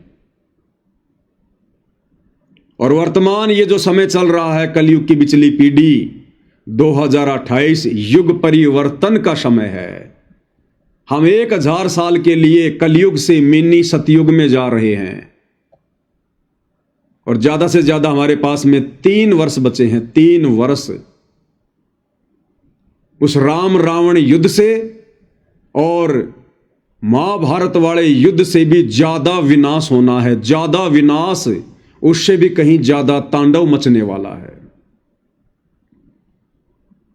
तो भैया फिर चर्चा क्या होगी? इस युग परिवर्तन में जो 2 मुख्य संस्थाएं भूमिका में हैं, वो हैं सतलोक आश्रम मैनेजमेंट हरियाणा और साध संगति से जुड़े हुए सत्सेवक भाई बहन, जिससे दुनिया अभी बेखबर है। इन राजनेताओं की कोई भूमिका नहीं है युग परिवर्तन में। इन नकली धर्म गुरुओं की युग परिवर्तन में कोई भूमिका नहीं है। इन बड़े बड़े धनपतियों की, मुकेश अंबानी जैसों की, टाटा बिरला जैसों की कोई भूमिका नहीं है। ये तुम्हारे बॉलीवुड वाले, जॉलीवुड वाले, ये क्रिकेटर, इनकी कोई भूमिका नहीं है। ये तो सब काल के पक्ष में है, काल की गोद में बैठे हैं। इस युग परिवर्तन के समय में यदि सबसे बड़ी कोई भूमिका निभा रहे हैं तो केवल दो ही पार्टी हैं, सतलोक आश्रम मैनेजमेंट हरियाणा और सतसेवक भाई बहन। सतलोक आश्रम मैनेजमेंट हरियाणा काल की तरफ से अपनी भूमिका अदा कर रहा है और सतसेवक भाई बहन सतगुरु की तरफ से भूमिका अदा कर रहे हैं। 2028 के बाद दुनिया जानेगी, पहचानेगी। तो इस समय भाई और बहनों धर्म और अधर्म की बात होगी। इस समय हम केवल उसी मुद्दे पर चर्चा करेंगे जिस मुद्दे को यदि हमने समझ लिया, सावधानी बरत ली, समय रहते सतगुरु की शरण ग्रहण कर ली, तो इस आगामी युग परिवर्तन में हम बचेंगे, हमारा परिवार बचेगा, हमारी संपत्ति बचेगी। अन्यथा चाहे देश का राजा हो, चाहे महाराजा हो, चाहे धनपति हो, चाहे रोडपति हो, आने वाले युग परिवर्तन के समय में दुर्गति होगी, दुर्गति। इसलिए चर्चा तो भाई यही होगी जो वर्तमान में हो रही है। हम सतगुरु के एजेंट, काल के एजेंटों के भक्ति विरुद्ध कर्मों पर ही चर्चा करेंगे। हमारा किसी से कोई राग द्वेष नहीं है, कोई झगड़ा नहीं है, कोई मनमुटाव नहीं है। लेकिन इस परमेश्वर के मार्ग में जो जैसी भूमिका निभाएगा, अगर कोई अच्छी भूमिका निभाएगा तो उसकी सराहना की जाएगी, और यदि कोई गलत भूमिका में है तो भाई उसका पर्दाफाश किया जाएगा। हमारी सबसे बड़ी जिम्मेदारी वर्तमान में यही है। अरे जब ये दुनिया भर के राजनेता सारे दिन राजनीति में थूक बिलोते रहते हैं, बेमतलब की बातें, व्यर्थ का झगड़ा, जब ये राजनेता 24 घंटे में एक बार भी कोई परमात्मा की चर्चा नहीं करते, कोई भक्ति भाव की चर्चा नहीं करते, तो हम भक्ति मार्ग से जुड़े हुए व्यक्ति हम क्यों राजनीति की चर्चा करें? हमारा राजनेताओं से क्या लेना देना? जिन राजनेताओं के मुख से, सबसे बड़े राजनेता वर्तमान में हमारे देश के प्रधानमंत्री नरेंद्र मोदी, लगभग 10 वर्ष हो चुके हैं, 11वां वर्ष चल रहा उनको प्रधानमंत्री बने। 11 वर्षों में उन्होंने कभी भी परमेश्वर रामपाल जी का नाम अपनी जुबान से नहीं लिया। और यदि परमेश्वर रामपाल जी का परिवार, उनके बेटा बेटी, भाई बंधु, यदि उनकी गोद में जाकर बैठेंगे, उनकी रैलियों में जाकर उनका समर्थन करेंगे, बैठेंगे और संगत की मर्यादा तुड़वाएंगे, तो भाई यहां हमें बोलने का अधिकार है। हम यहां बोलेंगे, हमारी यही ड्यूटी है। यदि कोई इस परमेश्वर की मर्यादा तोड़ेगा या तुड़वाएगा, खुद चाहे लाख बार तोड़े, हमें कोई मतलब नहीं है। लेकिन ऐसे कर्म, ऐसी मर्यादा जिसे परमेश्वर रामपाल जी के भक्ति मार्ग पर, उनकी संगत पर यदि गलत असर पड़ेगा, तो फिर हम सतसेवक भाई बहनों की ये जिम्मेदारी बन जाती है उसका पर्दाफाश करने की, उसके विषय में बताने की, समझाने की, क्योंकि हमारी यही ड्यूटी है। अरे मोबाइल कंपनी ने कॉल सेंटर खोल रखे होते हैं और 10, 15, 20 हजार की नौकरी के लिए लड़के और लड़कियां सारा दिन मोबाइल ले लेके, हाँ जी सर, हाँ जी सर, सर नमस्कार, मैं फलाना कंपनी से बोल रही हूं सर, सर हमारे पास में ये स्कीम आई है सर, सर इससे आपको ये फायदा हो जाएगा, सर आप बताइए हम आपकी क्या मदद कर सकते हैं, सर आपको मेरे से बात करना अच्छा लगा हो तो सर प्लीज आप लाइक कीजिए, ये कीजिए, वो कीजिए। सारा दिन 15,000 रुपए के लिए थूक बिलोते रहते हैं, अपनी अनमोल श्वासें बर्बाद करते रहते हैं, अपना अनमोल समय बर्बाद कर रहे हैं। अरे जब वो सारा दिन 15,000 रुपए के चक्कर में अपना जीवन बर्बाद करने में लगे हुए हैं, दूसरी उनके पास में कोई बात नहीं है, सीधे मुंह बेचारे उन कॉल सेंटर वालों से कोई बात नहीं करता है, कई तो गुस्से गुस्से में गालियां भी निकाल देते हैं, बेचारे गालियां भी सहन कर रहे हैं। तो भाई फिर वर्तमान युग परिवर्तन के समय में परमेश्वर कल की भगवान ने, सतगुरु रामपाल जी ने हमें जो ड्यूटी दी है, भाई फिर हम अपनी ड्यूटी क्यों ना निभाएं? फिर चाहे कोई हमें गालियां निकाले, चाहे कोई उल्टे कमेंट करे, चाहे कोई सीधे मुंह बात ना करे, लेकिन हमने तो अपनी ड्यूटी निभानी पड़ेगी। जैसे 15,000 रुपए की नौकरी के लिए वो लड़की सारा दिन कॉल सेंटर पर अपनी ड्यूटी निभाती है। तो ये बातें जो इस प्रकार के लोग कमेंट्स करते हैं, उनकी अभी बुद्धि से बाहर की बात है। अभी आप लोग बालक हो, बच्चे हो, उम्र से कोई समझदार नहीं होता। ज्ञान से आदमी बूढ़ा होता है, बड़ा होता है, समझदार होता है, उम्र से नहीं होता। तो ये बातें अभी आप लोगों की बुद्धि से बाहर की हैं, आप नहीं समझ पाओगे। यह आपको आने वाले 2-3 वर्षों के बाद में समझ में आएगी। तो कहने का मतलब भाई और बहनों, गुरुदेव भगवान जो कह रहे हैं कि यदि ये मिशन परमात्मा का सही प्रकार से चल गया और अगर आप आत्माओं का सहयोग रहा, यानी हमारे पिताजी ने हमारे से सहयोग की उम्मीद की थी कि मेरे ज्ञान को समझने के बाद, भक्ति मार्ग को समझने के बाद, जब मेरे बच्चे भक्ति मार्ग पर युवा होंगे ज्ञान से, उस समय ये मेरा सहयोग देंगे। और आज सहयोग की बजाय हम क्या कर रहे हैं भाई और बहनों? 2014 के बाद जो जो भक्ति विरुद्ध कर्म शतलोक आश्रमों से जुड़े हुए भाई बहनों ने किए हैं, ये किसी से छुपे हुए नहीं है। तो ये सहयोग में नहीं आता,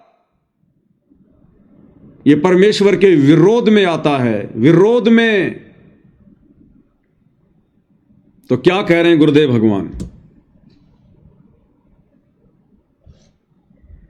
हमने बहुत गहनता से भाई और बहनों विचार करना पड़ेगा परमेश्वर के एक एक वचन के ऊपर, तब हम सफल होंगे इस भक्ति मार्ग पर। अब तो हो सकता है कम कदर करेंगे, लेकिन जब हम यहाँ से चले जाओगे, जब यह दुनिया याद करा करेगी, हमारे तो उजड़े घर बस के, और आने वाली पीढ़ी भी याद करा करेंगी कि ये व्यवस्था हमारे घर में होए होए होए। तो ये इतना बहुत ही लाभदायक और उत्तम मिशन है। अगर ये ठीक ढंग से चल गया, बंदी छोड़ की कृपा रही और आप लोगों का सहयोग रहा, तो आप देखना। और एक व्यवस्था और करेंगे अभी थोड़े से दिनों के बाद के बच्चों की शादी भी सबको प्रार्थना भी करके कम से कम अपने सत्संगियों से तो हम कर ही सकते हैं कि कोई भी ऐसी व्यवस्था नहीं करनी है जो कि ज्यादा दहेज की हो। कोशिश यहां तक करेंगे कि अपने लड़के और लड़की का विवाह एक ही स्थान पर बंदी छोड़ की वाणी का पाठ करवा के और माला घाल के बच्चों का संयोग मिला दिया जाए। आधे से ज्यादा दुख दूर हो जाएगा हमारा। 90% दुख हमारा हमने ये मान रखा कि आज लाखों रुपया में भी लड़की पढ़ाई नहीं कर पाते, और हो जा तो फिर उसकी नो चिंता रहे, कदे मार ना दे, कदे नो ना हो जा। हम चाहते हैं धन ज्यादा क्यों देते हैं अपनी लड़की को? मजबूरी होगी, इस समाज में ऐसी कुरीति उत्पन्न होगी। किस प्रकार कि जैसे अपनी लड़की ब्याह से, तो लड़की पहले भी ब्याह रखी उनके घर में, तो जेठानी और दरानी भी हो सकती है। तो हमने नो चिंता रह सकते, हम थोड़ा देवा अपनी बेटी ने, और आगे इसका मन ना टूट जाए, इसका ताने ना मारे। तो सोचांगे कम से कम वो जो बहू ले जा रही से दूसरी, उतनी जरूर अपनी बेटी ने देवा। एक मनमाना अच्छे बड़े साहूकार ने ब्याह रखी उस घर में, तो उतना गरीब क्यों कर दे सके? इतना दे नहीं सकता। फिर उसकी बेटी, उसकी लड़की हमेशा ताने सुनती रहती है, कभी सास के मुंह ते, कभी पड़ोसन के मुंह ते, कभी उसके मुंह ते। तो इस प्रकार हम इस बुराई को दूर करने की भी कोशिश करेंगे। सतगुरु की कृपा रही, आप लोगों का सहयोग रहा।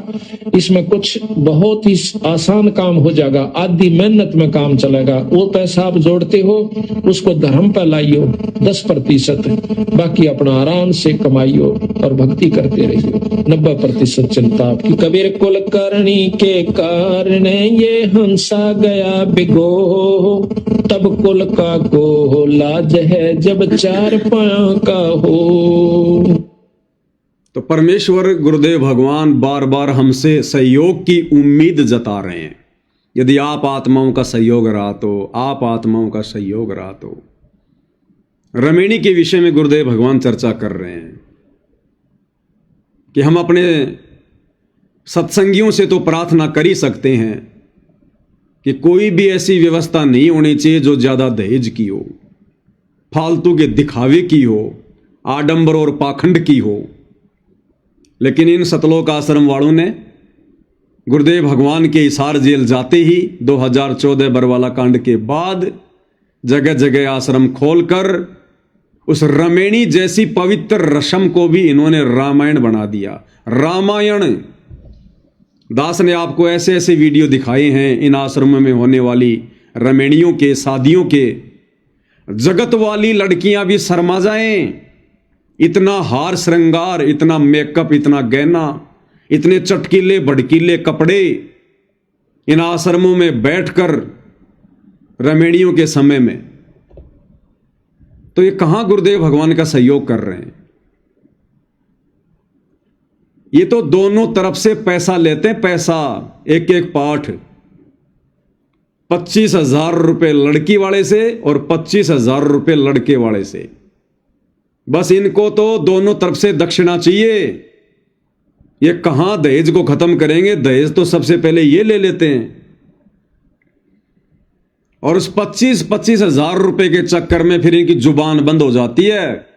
चाहे वो कैसे कपड़े पहनो, कितना ही गहना पहनो, कितना ही मेकअप करो, फिर इनकी आंखें बंद हो जाती है। जुबान के ताला लग जाता है कि अगर यदि हमने अब कुछ ज्यादा बोला तो ये अपने पाठ के पैसे वापस ले लेंगे और रमेणी तो फिर कहीं भी कर लेंगे। गुरुदेव ने कह रखा है आश्रम में करना कोई जरूरी थोड़ी होता है कि आश्रम में करेंगे तो ही रमेणी सक्सेस होगी। उल्टा वर्तमान में इन सतलोक आश्रमों में जो रमेणियां हो रही हैं उनमें से 70% शादियां टूट रही हैं, रमेणियां टूट रही हैं। लड़कियों को छोड़ा जा रहा है, बच्चे पैदा कर करके लड़कियों को छोड़ा जा रहा है।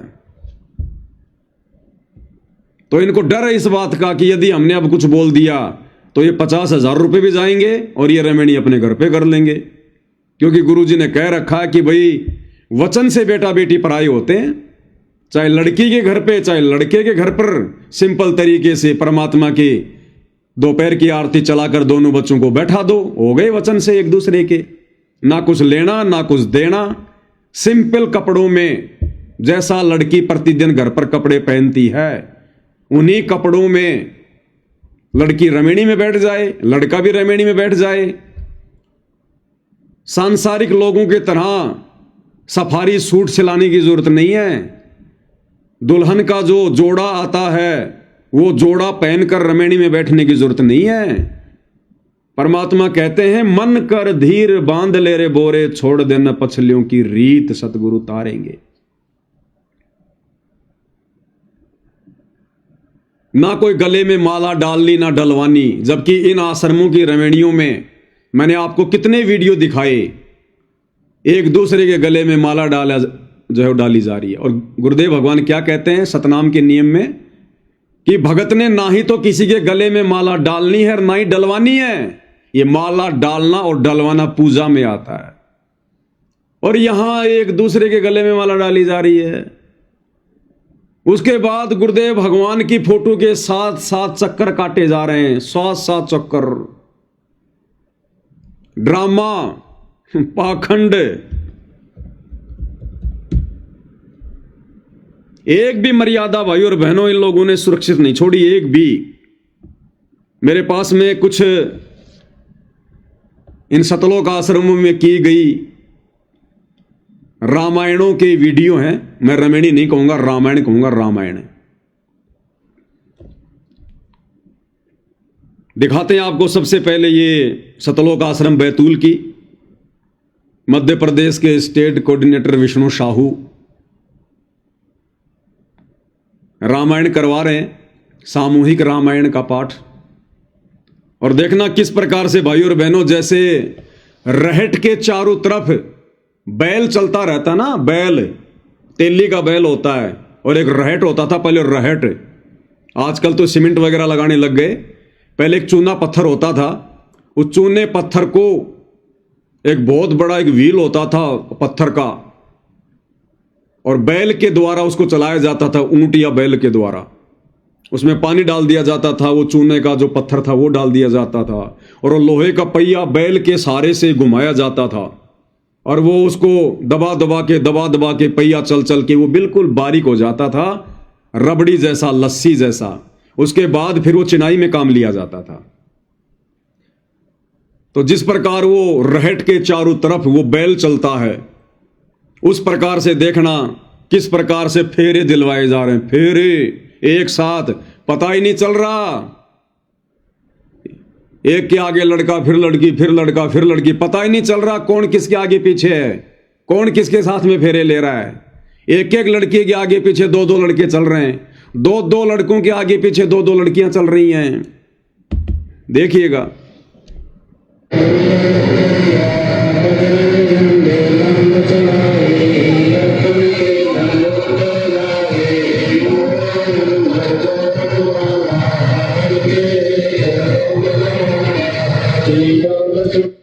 अब ये रमेणी हो रही है। अब ये लड़का देखो, इसने सफारी सूट पहन रखा है, एक लड़की इसके आगे है, एक लड़की इसके पीछे है। अब बताओ इसकी पत्नी कौन सी है भाई?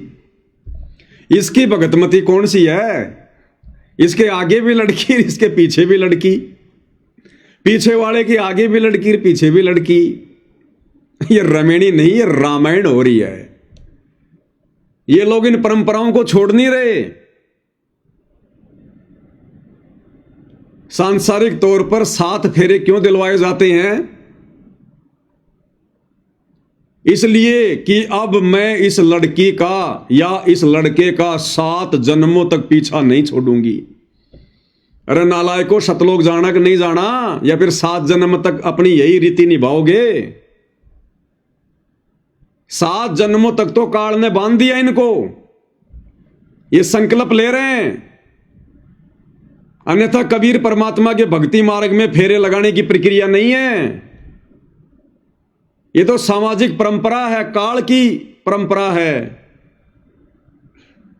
अग्नि के चारों तरफ 7 फेरे लेने का मतलब कि 7 जन्मों तक हम एक दूसरे के बन के रहेंगे। तो सतलोक क्या खाक जाएंगे? ये 7 जन्म तो ये धक्के खाएंगे ये अभी। तो ये रमेणी नहीं, ये रामायण होगी, रामायण। इसलिए ये शादियां सक्सेस नहीं हो रही हैं।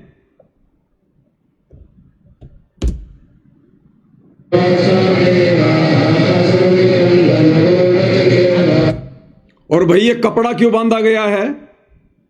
लड़का लड़की बीच में सफेद सा कपड़ा लेके चल रहे हैं, टोवेल। क्यों भाई? अरे अगर इतना ही डर है छोड़ने का तो क्यों रमेणी कर रहे हो? पहले बात पक्की कर लो। अरे पहले आपस में बात पक्की कर लो भाई, तू मेरे को छोड़ेगा तो नहीं। इनको इतना डर लग रहा है, बाद की तो बात छोड़ो, कहीं रमेणी करते करते छोड़ के ना भाग जाए मेरे को। कपड़े से एक दूसरे को पकड़ रखा है और फिर ये कहते हम भगत हैं, हम सामाजिक परंपराओं को नहीं मानते, हम पाखंड को नहीं मानते, और सारा का सारा पाखंड कर रहे हैं। परमेश्वर के मार्ग में 7 चक्कर लगाने की प्रक्रिया नहीं है, लेकिन ये लगा रहे हैं। लड़का लड़की दोनों सफेद कपड़े को पकड़ के चल रहे हैं। इस परमात्मा के मार्ग में ये प्रक्रिया नहीं है। यहां तो वचन से एक दूसरे के होते हैं। अरे तुम तो समाज की परंपराओं को निर्वाह कर रहे हो। तुम शास्त्र अनुकूल भक्ति में शास्त्र विरुद्ध पाखंड कहां से ला रहे हो भाई?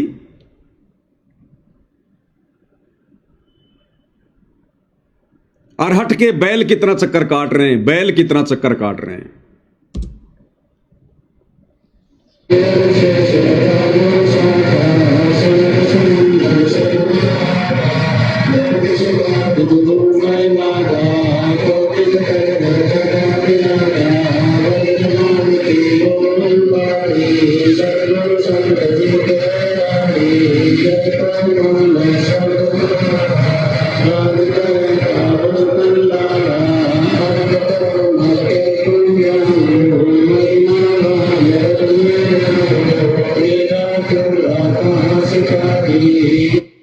बताओ, इस बहन का जो पति है वो तो इसके पीछे चल रहा है और हाथ ही आगे वाले के जोड़ रही है।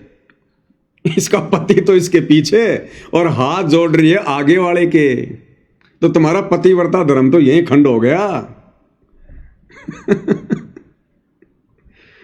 इसलिए भाई और बहनों, दास इन रमणियों को रामायण कहता है, रामायण। और सुनाता हूं आपको, देखो स्पेशल रिकॉर्डिंग। इन आश्रमों में भक्ति नहीं होती है, भक्ति तो केवल एक दिखावा है, केवल एक दिखावा।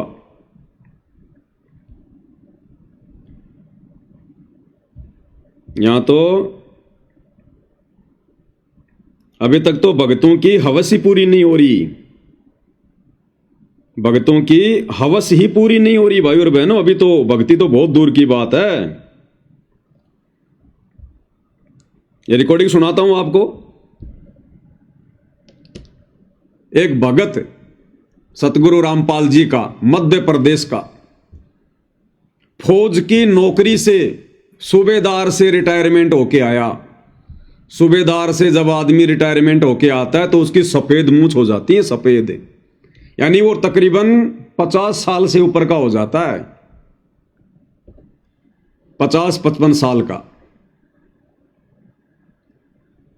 और उसके बाद वो रमेणी करने की इच्छा जाहिर कर रहा, बुढ़ापे में रमेणी करने की। और किस प्रकार से ये आश्रम वाले फिर उनके आपस में संबंध स्थापित करवाते हैं, और देखना फिर किस प्रकार से हंस हंस के बातें की जा रही हैं। जो बिचौलिया है इनका, वो दोनों की बात करवा रहा है, और बीच में एक दूसरी लड़की है जो बात कर रही है। जब वो लड़की को इस बात का पता चला, क्योंकि वो कह रहा कि भगत जी सूबेदार से रिटायरमेंट है, खुद का मकान है, 40,000 रुपये पेंशन आती है, तो बीच में जो दूसरी जो बहन है हमारी, जो लड़की है इन आश्रमों से जुड़ी हुई, वो दांत निकाल निकाल के हंस रही है और कह रही है फिर तो मेरी करवा दे पहले। अगर इसके पास इतना पैसा है, इतनी पेंशन आ रही है, तो मेरी करवा दे इसे। ये भक्ति हो रही है भाई और बहनों, भड़वागिरी हो रही है, भड़वागिरी। सुनिएगा।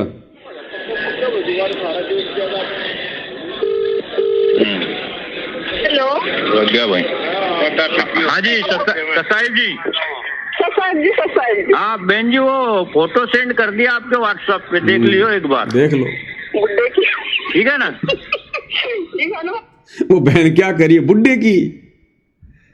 वो कह रहा बहन जी वो फोटो सेंड कर दिया आपके व्हाट्सएप पर दूल्हे की, देख लेना। तो वो दूसरी बहन जो बीच में है वो क्या कह रही है, बुड्ढे की।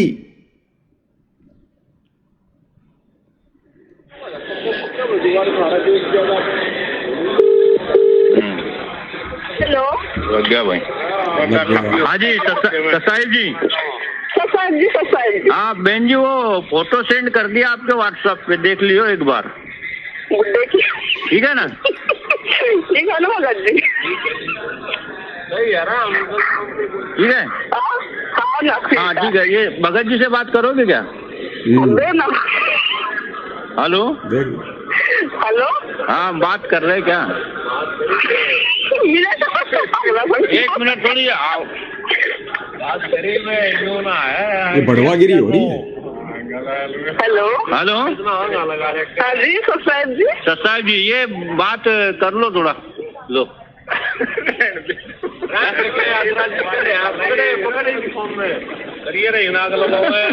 हेलो हेलो, हाँ ये भगत, साथ वाले भगत जी है ना, इनसे ही बात कर लो आप। ये जो साथ वाले भगत जी, लो जी बात कर लो भगत जी।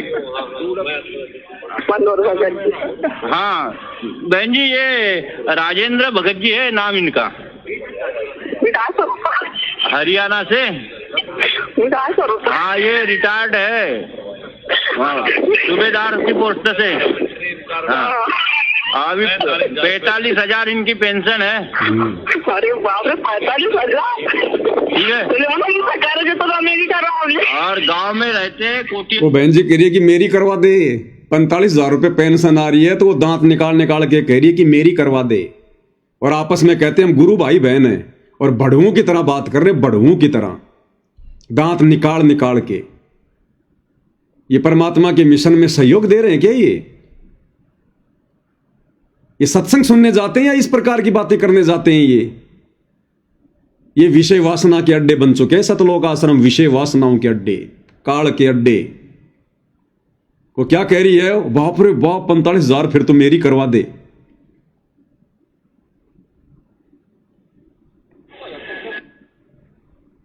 ये शुरू से होता है, फिर से सुनो क्या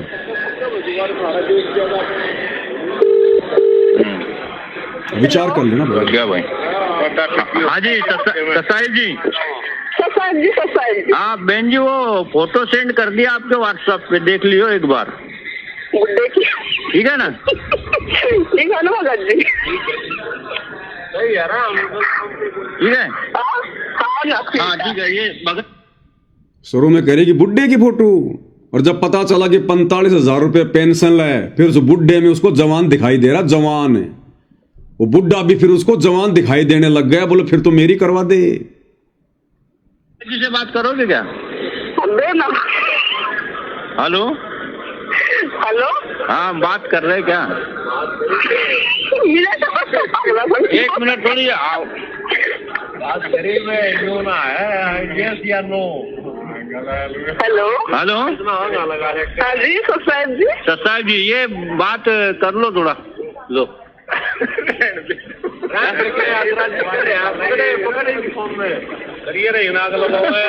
हेलो। हेलो। हाँ ये भगत साथ वाले भगत जी है ना, इनसे ही बात कर लो आप। ये जो साथ वाले भगत जी, लो जी ज्यादा आ रही। बात कर लो भगत जी। मनोहर भगत जी। हाँ बहन जी, ये राजेंद्र भगत जी है नाम इनका, हरियाणा से। हाँ ये रिटायर्ड है, हाँ सूबेदार की पोस्ट से। हाँ अभी 45,000 इनकी पेंशन है। अरे बाप रे 45,000। ठीक है। तो अमेरिका रहा। और गांव में रहते, कोठी अच्छी बनाई है, बेहतरीन बेहतरीन कोठी। हाँ अभी चल रहा काम उसका। तो आप यदि मतलब यहाँ भोपाल कार्यक्रम में आते हो तो 17 तारीख को कर ले क्या इनको तैयार? कर लो ना यार, 17 तारीख को मेरी ट्रेनिंग कर देना। जी बहन जी, ठीक है बहन जी, सस्ता है। बुला रही हूँ 17 तारीख को मेरी कर देना। अब बताओ भाई और बहनों, भोपाल कार्यक्रम में आ रही हो तो इनको कर दे तैयार। उस बुड्ढे को तैयार कर रहे हैं रमेणी के लिए, और वो कह रही है कि मेरी कर देना। फिर तो अगर बेहतरीन कोठी है, 45,000 रुपये पेंशन आ रही है, फिर इसको बुड्ढे में जवान दिखाई देने लग गया। तो इन आश्रमों में इसलिए भाई और बहनों दास कहता है कि ये राजनीति के अड्डे, विषय वासनाओं के अड्डे, भड़वागिरी के अड्डे। भक्ति नाम की वहां पर बूंद भी नहीं है, बूंद भी। ये आपकी आंखों के सामने है, दास कोई पीछे से नहीं बोलता। इसलिए दास कह रहा है कि इन आश्रमों में जाने वाला सतगुरु रामपाल जी के निकट भी नहीं है, नजदीक भी। इसलिए दास इन रमेणियों को रामायण कहता है, रामायण। तो देखा किस प्रकार से अरहट के बैल की तरह एक दूसरे के साथ में बांध के और उन्हीं सामाजिक परंपराओं का निर्वाह करते हुए फिर तुमने छोड़ा क्या? गहना इन्होंने पहन रखा, सोना चांदी इन्होंने पहन रखा, सामाजिक जो परंपराएं तुम निभा रहे, फिर तुमने छोड़ा क्या? सिर्फ नाम रख लिया रमेणी, बाकी काम सारे रामायण वाले। और दिखाता हूं, देखो दूसरी आपको एक, ये देखो।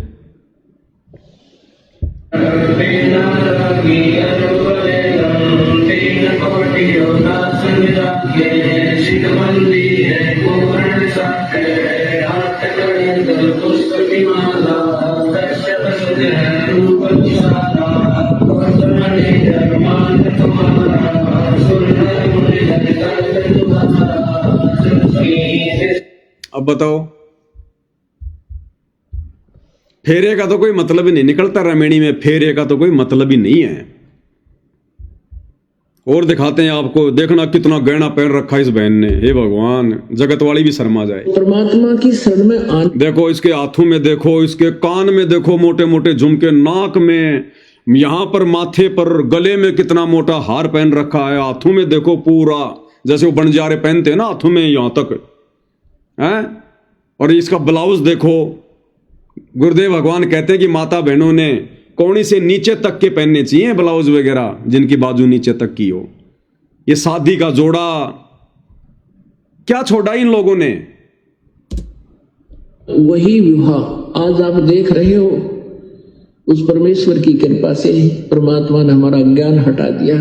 यहाँ पर बच्चों का विवाह करा दिया जाता है और 5-7 भगत उनके रिश्तेदार आते हैं, घर वाले।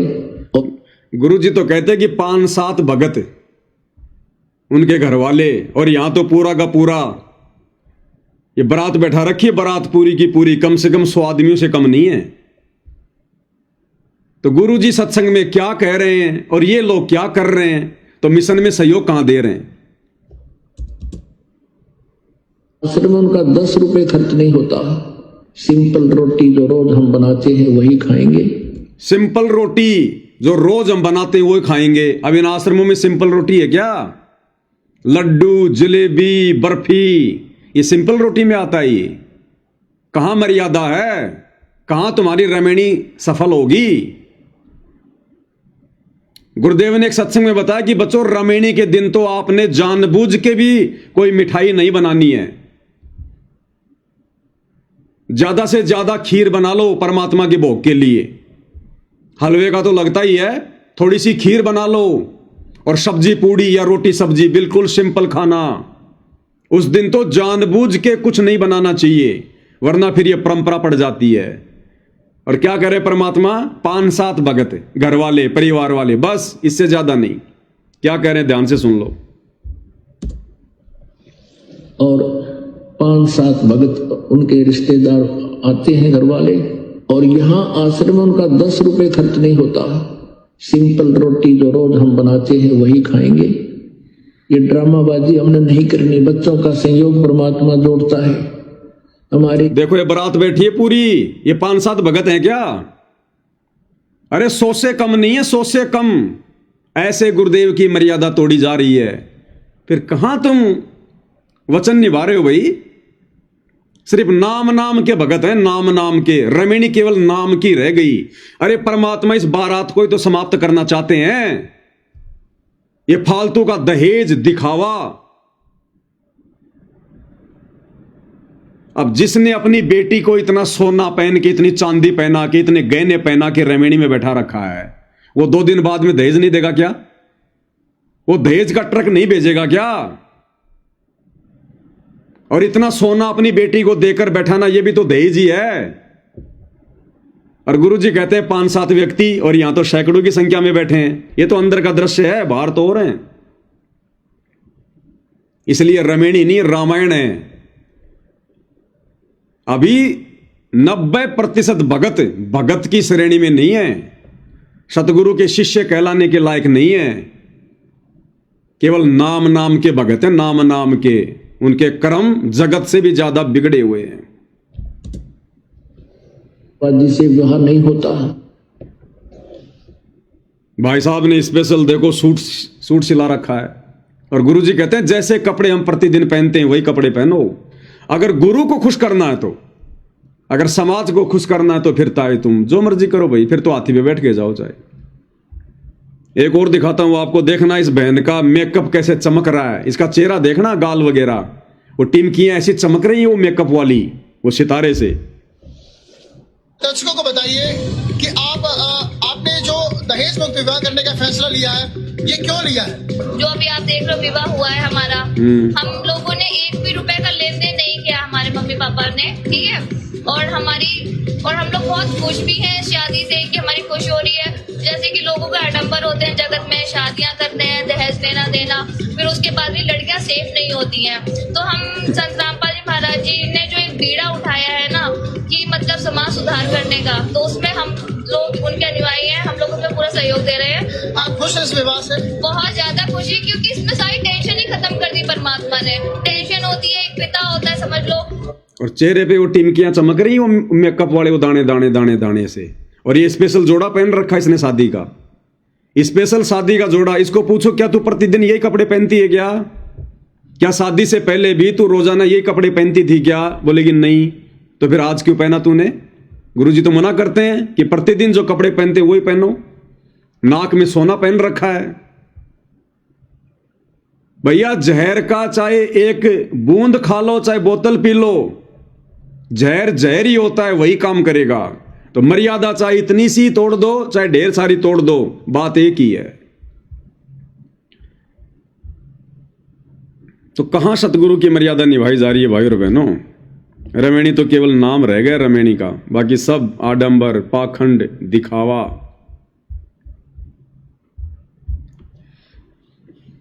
इसलिए भाई और बहनों, पूज्य गुरुदेव भगवान को वर्तमान में ये इतना संघर्ष करना पड़ रहा है, क्योंकि उनके बच्चे उनका सहयोग नहीं कर रहे, उनके भगत उनका सहयोग नहीं कर रहे। जिस विधि से गुरुदेव ने भक्ति मार्ग पर चलने की आज्ञा दी थी उस विधि से नहीं चल रहे हैं। इसलिए आप और हम सत्सेवक भाई बहनों के पास में बहुत अच्छा मौका है, बहुत जबरदस्त मौका है गुरुदेव के चरणों में जगह बनाने का, गुरुदेव के हृदय में समाने का। क्योंकि वर्तमान में सत्सेवकों के अलावा धरती पर कोई भी नहीं है जो गुरु भगवान की मर्यादाओं के अनुसार जो भक्ति कर रहा हो, जो उनके वचनों पे चल रहा हो। और जो उनके वचनों पे नहीं चलता, उनकी मर्यादाओं में रह के भक्ति नहीं करता, गुरु उनकी तरफ ध्यान देना छोड़ देता है। तो वर्तमान में भाई और बहनों बहुत ही जबरदस्त मौका हम सत्सेवकों के पास में गुरुदेव भगवान की नजरों में आने का। और यदि इस भगवान की हम नजरों में आ गए भाई और बहनों, इस भगवान ने यदि एक नजर भी हम पे डाल दी अपनी मेहर की, अपने प्यार की, हमारा तो बेड़ा पार हो जाएगा, बेड़ा पार। तो कौन होगी ऐसी मूर्ख आत्मा जो ऐसा मौका चूकेगी? इसलिए हम सत्सेवक भाई बहनों ने बहुत ही सिंपल तरीके से रमेणी होनी है, परमात्मा ने संस्कार जोड़ दिया तो होगी।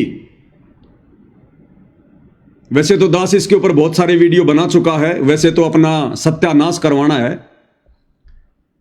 अपने जीवन का बेड़ा गर्क करवाना है, रमेणी करवाना। अगर ज्ञान समझ में आ गया है तो अपना बेड़ा गर्क करवाना है।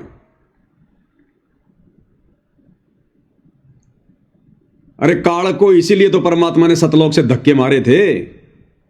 अगर वो ये कर्म करने की ना सोचता दुर्गा के साथ में, तो 21 ब्रह्मांड लेकर वहीं राज करता सतलोक में, वहीं पर परमात्मा बाहर नहीं निकालते। लेकिन ये विषय वासना, शारीरिक संबंध, इसके चक्कर में पड़कर तो उसने अपनी ऐसी तैसी करवा ली, और साथ में आप और हमने करवा ली। इस कर्म को तो गुरुदेव ने सबसे गंदा कर्म बताया, सबसे गंदा। तो ये तो भगत के भक्ति मार्ग में सबसे बाधक है, सबसे बड़ी बाधा है। ये ज्ञान होने के बाद, ये भक्ति समझ में आने के बाद हम फिर उसी दिशा में बढ़ रहे हैं। फर्क इतना है, उन्होंने जबरदस्ती करी, हम प्यार प्रेम से कर रहे हैं। फर्क इतना ही है। अरे जहर को चाहे जबरदस्ती खा लो चाहे प्यार प्रेम से खा लो, वो जहर तो वही करेगा जो उसका गुण है। और मालिक कह रहे हैं कि आग पराई अपनी हाथ दिए जल जाए, और नारी पराई अपनी भोगे सब कुछ जाए।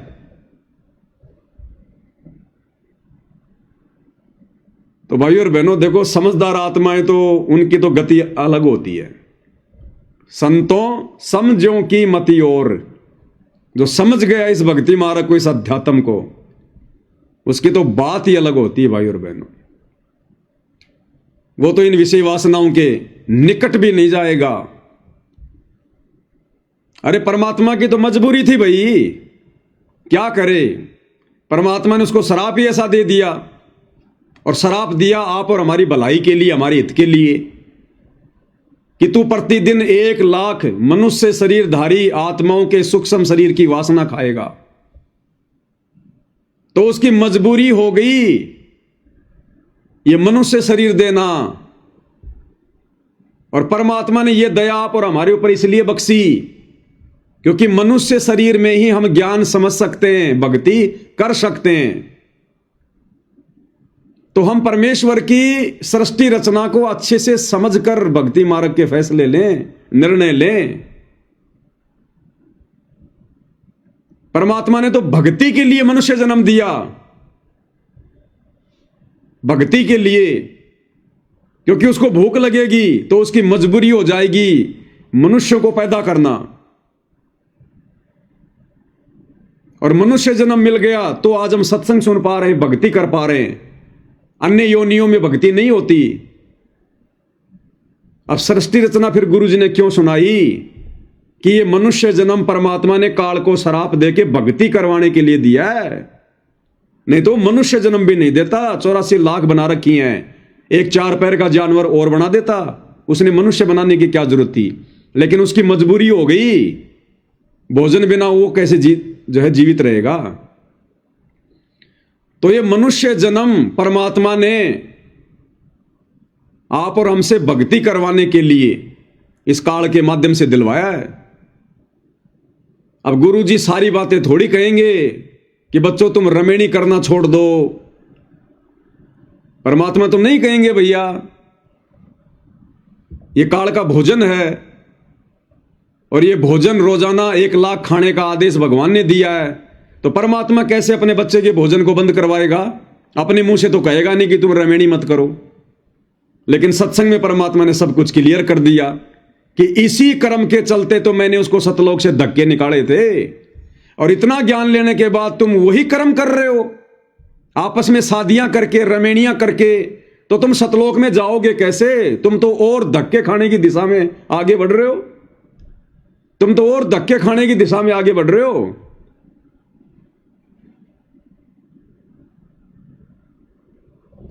लेकिन फिर भी भाई और बहनों, अगर बच्चे नहीं मानते हैं तो फिर माता पिता की मजबूरी बन जाती है। तो ठीक है भाई, जिम्मेदारी तो मां बाप ने निभानी पड़ेगी अपनी, लेकिन उस जिम्मेदारी को निभाते समय अपनी मर्यादाओं को विशेष ध्यान में रखना है। विशेष तौर पर अपनी मर्यादा नहीं टूटने देनी बिल्कुल भी। लड़के वाले ने लड़की वाली से, लड़की वाले ने लड़के वाले से पहले क्लियर कर लेना है। चाहे जगत में करो चाहे भक्ति मार्ग में करो, अपनी मर्यादाओं को पहले आगे रख दो कि साहब आप फिर एंड टाइम पे ड्रामा करोगे, पाखंड करोगे, हमें बिल्कुल भी पसंद नहीं होगा। ये हमारी मर्यादा है, हमारे गुरुदेव भगवान की मर्यादा है। इस प्रकार से हम आपकी बच्ची को लेकर जाएंगे। ना कोई आडंबर, ना कोई पाखंड, ना फालतू का कोई मिठाई चटाई, ना विशेष कोई व्यंजन, ना कोई ड्रामेबाजी, ना कोई गहना गाठी दिखावा मेकअप, कुछ नहीं। ना फालतू की बारात इकट्ठा करना। यहां पर पहले क्लियर कर लो ताकि मर्यादा ना टूटे, क्योंकि रूठो चाहे जग सारा, रूठे ना परमेश्वर हमारा, इन्हीं का है परम सहारा। तो भाई समझो कि तो मती कुछ और है। अरे ये बात समझ में आई ब्रह्मा जी के 5 पुत्रों को, सनक सनंदन संत कुमार को, उनको समझ में आई ये बात। उन्होंने भगवान से एक ही वरदान मांग लिया कि भगवान अब 5 वर्ष से ज्यादा हमारी आयु ना बढ़े। उन्होंने ऐसा वरदान मांग लिया कि 5 वर्ष से ज्यादा हमारी आयु ना बढ़े। अगर इससे ज्यादा हमारी आयु बढ़ेगी तो हमारे अंदर विषय विकार पैदा होंगे, और यदि विषय विकार पैदा हुए तो फिर हम भक्ति नहीं कर पाएंगे। तो उनको समझ में आई, लेकिन उनको वो मार्ग नहीं मिला जो मार्ग परमात्मा ने आप और हमारे को दे दिया, और हमें मार्ग मिल गया तो ये बात समझ में नहीं आ रही। इसी विषय वासना से दुखी होकर, परेशान होकर, तंग होकर, और शंकर जी ने 88,000 वर्ष तक तपस्या करी। इतना घोर तप किया 88,000 वर्ष तक कि मैं काम वासना से मुक्ति प्राप्त कर लूं। तो भाई और बहनों समझो कि तो मती कुछ और है। ये तो अपने पैरों में बेड़ियां डालना, बेड़ियां बेड़ियां, और हम लोग खुश होके कर रहे हैं, खुश होके। फिर हम क्या भक्ति कर रहे हैं? मटके में तो छेद कर लिया हमने। एक तरफ तो मटके में पानी डाल रहे हैं और फिर खुशी खुशी मटके में नीचे छेद कर रहे हैं। तो बताओ हमसे बड़ा कोई मूर्ख होगा? उस आदमी से बढ़कर कोई मूर्ख है? जेठ का महीना, खेत में काम करने गया, आसपास में पानी का कोई जुगाड़ नहीं, घर से मटका भर के लेके गया और वहां जाकर उस मटके में नीचे से छेद कर दिया। आप क्या कहोगे उस आदमी को? तो एक तरफ तो हम इस ब्रह्मा जी के ऋण को उतारने के लिए इसके ओम नाम की साधना कर रहे हैं कि इस काल ने हमारे ऊपर जन्मों जन्मों से हम जो ये विषय वासनाओं के चक्कर में पड़े हुए हैं, जिससे बहुत ज्यादा ऋण हमारे ऊपर इस ब्रह्मा जी का चढ़ा हुआ है, क्योंकि रजोगुण का देवता है। इसका वो ऋण उतारने के लिए हमने गुरुदेव भगवान से ब्रह्मा जी का ओम नाम का मंत्र लिया। एक तरफ तो हम दिन रात ब्रह्मा जी के ओम नाम की साधना कर रहे हैं कि मेरा कर्जा उतरे, मेरा कर्जा उतरे, मेरा कर्जा उतरे, और दूसरी तरफ रमेणी करके, शादी करके हम फिर से ब्रह्मा जी का कर्जा चढ़ा रहे हैं। तो बताओ हमारा कर्जा कैसे उतरेगा भाई और बहनों? कर्जा तो उसी समय उतरेगा कि खर्चा कम और कमाई ज्यादा, खर्चा कम कमाई ज्यादा।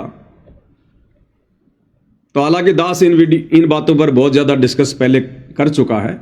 ज्यादा डिस्कस करते हैं तो बहुत सारे भाई बहन मेरे से नाराज हो जाते हैं बहुत सारे नाराज हो जाते हैं। लेकिन भैया देखो, सच तो सच ही है।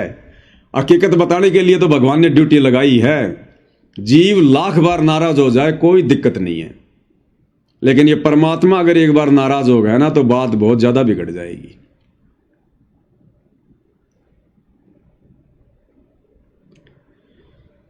तो भाई और बहनों, ये अब अपने अपने बुद्धि विवेक पर, ज्ञान आधार के ऊपर निर्भर करता है। ये अब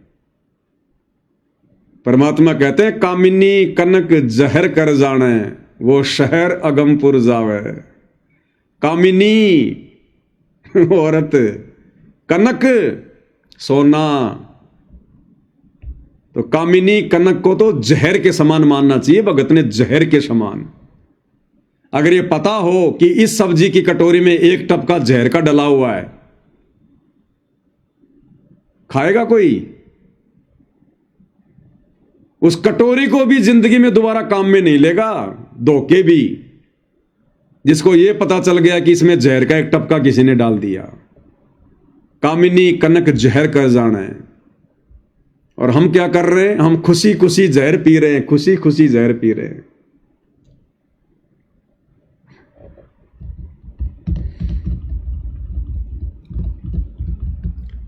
तो भाई और बहनों, फिर भी अगर माता पिता की मजबूरी है, बच्चे नहीं मानते हैं, देखो इसमें बहुत सारी बातें हैं। सबके अपने अपने संस्कार होते हैं। माता पिता के संस्कार अलग हैं, बेटा बेटियों के संस्कार अलग हैं। हम बच्चों के ऊपर दबाव भी नहीं डाल सकते कि भाई तू रमेणी मत कर, तू शादी मत कर। भक्ति मार्ग में ये नहीं चलता। जब आपके बच्चे समझदार हो जाएं, शादी के लायक, रमेणी के लायक, आप अपने बच्चों से बात कर सकते हैं कि भाई देखो, गुरुजी के सत्संग तो भाई तुम भी सुन रहे हो, विधि विधान का तो तुम्हें भी पता है, और साथ संगति से जुड़ने के बाद तो नहीं पता है तो भी पता चल गया। अब तुम देख लो भाई तुमने क्या करना है। अगर बच्चों तुमने रमेणी करनी है, शादी करनी है, तो ठीक है भाई, हमारी जिम्मेदारी है। हम चर्चा करेंगे किसी भगत भाई से। अगर कोई बढ़िया लड़का लड़की मिल गई तो भाई तुम्हारे संस्कार परमात्मा ने जोड़ रखा तो भाई जुड़ जाएगा। हम तो इतना ही कर सकते हैं। लेकिन देख लेना बच्चों, फिर उस अनमोल चीज से दूर हो जाओगे, उस अनमोल वस्तु से दूर हो जाओगे। फिर इस परमेश्वर की शरण में आने के बाद ये तुम देख लो अब तुमने क्या करना है। ये 2, 4, 5 साल का तुमने झूठा सुख चाहिए या सदा सदा का सतलोक का सुख चाहिए, ये तुम देख लो अब। और बच्चे कहते हैं कि जी कोई बात नहीं, हम तो रमेणी करेंगे। तो भाई फिर जैसा भी है, परमात्मा से आज्ञा लेके, मालिक से प्रार्थना करके, दंडवत करके कि परमात्मा जहां भी संस्कार आपने जोड़ रखा, परमात्मा दया करो। फिर जैसा भी है, लेकिन रमेणी के समय फिर अपनी मर्यादाओं का विशेष ध्यान रखो, क्योंकि दबाव का मार्ग नहीं है। अपने बेटे से, अपनी बेटी से हमने पूछना बहुत जरूरी है। अगर वो सहमति दें तो हमने फिर रमेणी की बात करनी है। अगर वो कहते हैं कि जी हमने रमेणी नहीं करनी है, हमने तो मोक्ष प्राप्त करना है, हम कोई बच्चे पैदा करने की फैक्ट्री थोड़ी हैं। सारा जिंदगी काल की खुराक थोड़ी ना तैयार करते रहेंगे। असंख्य जन्म हो गए हमारे को ये कर्म करते हुए। गधे बने तो वहां हमने बच्चे पैदा किए, राजा बने तो ना जाने हजारों बच्चे हमने पैदा किए। आज उन बच्चों का पता नहीं वो कहां रहा, हम कहां पड़े हैं। हमने तो अपना आत्म कल्याण करवाना, अपना मोक्ष करवाना है। गुरुदेव भगवान ने सब कुछ बता दिया, सब कुछ समझा दिया, बाकी क्या रह गया। अब खुल के थोड़ी कहेंगे, तो हमने भी तो विचार करना है। तो बच्चे अगर इस प्रकार समझदारी की बातें करते हैं, चाहे बेटा हो चाहे बेटी हो, तो भाई और बहनों उस माता पिता को बड़ी खुशी होनी चाहिए। बड़ी खुशी होनी चाहिए कि उनके बेटा बेटी के समान धरती पर कोई पुण्य आत्मा नहीं है जो इस युवा अवस्था में इस प्रकार का फैसला अपने आत्म कल्याण के लिए ले रहे हैं। और रहो फिर माता पिता के घर में। वो लड़की कोई बोझ थोड़ी है। अरे वो लड़की, वो बेटी जो शादी नहीं करना चाहती, भक्ति करके अपना आत्म कल्याण जो है वो करवाना चाहती है, उसके जैसी पुण्य आत्मा तो धरती पर कोई नहीं होगी, धरती पर। और रहे अपने बाप के घर में। अरे लड़के की शादी करके लाओगे तब भी तो एक लड़की आएगी, वो भी तो घर में रहेगी। तो हमारे घर में भी तो हमारी लड़की है, हमारी बेटी है। अरे अपने लड़के की शादी करोगे तो घर में एक लड़की आएगी ना, वो भी तो रहेगी उस घर में। और वो बेटी जो आपके घर में रह रही है, जो शादी नहीं करना चाह रही, रहो अपने बाप के घर में। और आने वाला समय तो भाई और बहनों वैसा आने वाला 2028 के बाद, उन आत्माओं को, उन बेटे बेटियों को विशेष पुण्यकर्मी आत्माओं की दृष्टि से देखा जाएगा, विशेष परमेश्वर के हंसों की दृष्टि से। जो बेटा बेटी शादी नहीं किया करेंगे, केवल परमात्मा की भक्ति में अपना जीवन समर्पित कर देंगे। गरीबदास जी की 2 लड़कियां, दोनों ने मना कर दिया कि पिताजी हम शादी नहीं करेंगे, अपना आत्म कल्याण करवाएंगे। कमाली शादी नहीं करी, पिताजी आत्म कल्याण कराऊंगी। राबिया अपने माता पिता को मना कर दिया कि मैं शादी नहीं करवाऊंगी, अपना आत्म कल्याण कराऊंगी। मजबूरी में अंत में उसने शादी करनी पड़ी, लेकिन शादी करने के बाद अपने पति से कह दिया शारीरिक संबंध नहीं बनाऊंगी। अगर आप मेरे साथ भाई बहन का रिश्ता रखोगे तो ठीक है, नहीं तो मैं आत्महत्या कर लूंगी अगर जबरदस्ती करोगे तो जिन आत्माओं को इतना ज्ञान हुआ, उन आत्माओं को उस समय वो मार्ग नहीं मिला। और आज जिनको मार्ग मिल गया, वो अपनी बुद्धि विवेक का इस्तेमाल नहीं कर रहे। कैसी विडंबना है। और आने वाले समय में तो ऐसी आत्माओं को, ऐसे बेटा बेटियों को जो केवल भक्ति के लिए अपने जीवन को समर्पित कर देंगे, समाज में विशेष इज्जत की दृष्टि से देखे जाएंगे। अरे लड़के भी तो शादी नहीं करते, बहुत सारे लड़के शादी नहीं करते और अपने माता पिता के घर में रहते हैं। उनको समाज क्यों कुछ नहीं कहता। और बेटी कोई शादी नहीं करती है तो समाज उसको गंदी नजर से देखता है। तो अब यह समाज डिसमिस होने वाला है। यह गंदी नजर से देखने वाला समाज, छोटी सोच रखने वाला समाज, ज्ञानहीन समाज, यह युग परिवर्तन के समय में या तो सुधर जाएगा, अपनी नजर को सही कर लेगा, या परमात्मा इनकी नजरें बदल देगा। फिर गधे कुत्ते की नजरें लगेंगी इनको आने वाले समय में। और इस धरती पर 2028 के बाद केवल धर्मी आत्माएं, पुण्यकर्मी आत्मा रहेंगी। एक दूसरे को बहन की दृष्टि से देखेंगे, भाई की दृष्टि से देखेंगे। वो समय आने वाला है। इसलिए वर्तमान वाले थोड़ा सा बुद्धि विवेक का इस्तेमाल कर लो। परमात्मा कहते हैं ये आवन जान बखेड़ा, या कौन बसावे खेड़ा, कि नालायको तुम्हारे गांव के गांव बस रहे हैं जो तुम पहले जो है पैदा करके आ गए। आज तो तुम मनुष्य योनि में, और क्या पता पिछले जन्म में तुम जो है गधे थे और तुमने कितने बच्चे पैदा कर रखे, वो किसी कुम्हार के नीचे तुम्हारे पोता पोती बेचारे वजन ढो रहे, वो तुम्हारे पैदा किए हुए। और ऐसे तुम वर्तमान में काल की खुराक पैदा करके मर जाओगे। तो भाई और बहनों, ये मनुष्य जन्म बच्चे पैदा करने की फैक्ट्री नहीं है। ये तो जब तक हमें ज्ञान नहीं होता तब तक हम इस काल के चक्कर में पड़कर इसकी खुराक तैयार करते रहते हैं। भगवान ने आकर अब ऐसा निर्मल ज्ञान दे दिया लेकिन भाई ये अपने अपने बुद्धि विवेक पर है। गुरुदेव भगवान इस विषय पर ज्यादा जोर देकर नहीं कहेंगे।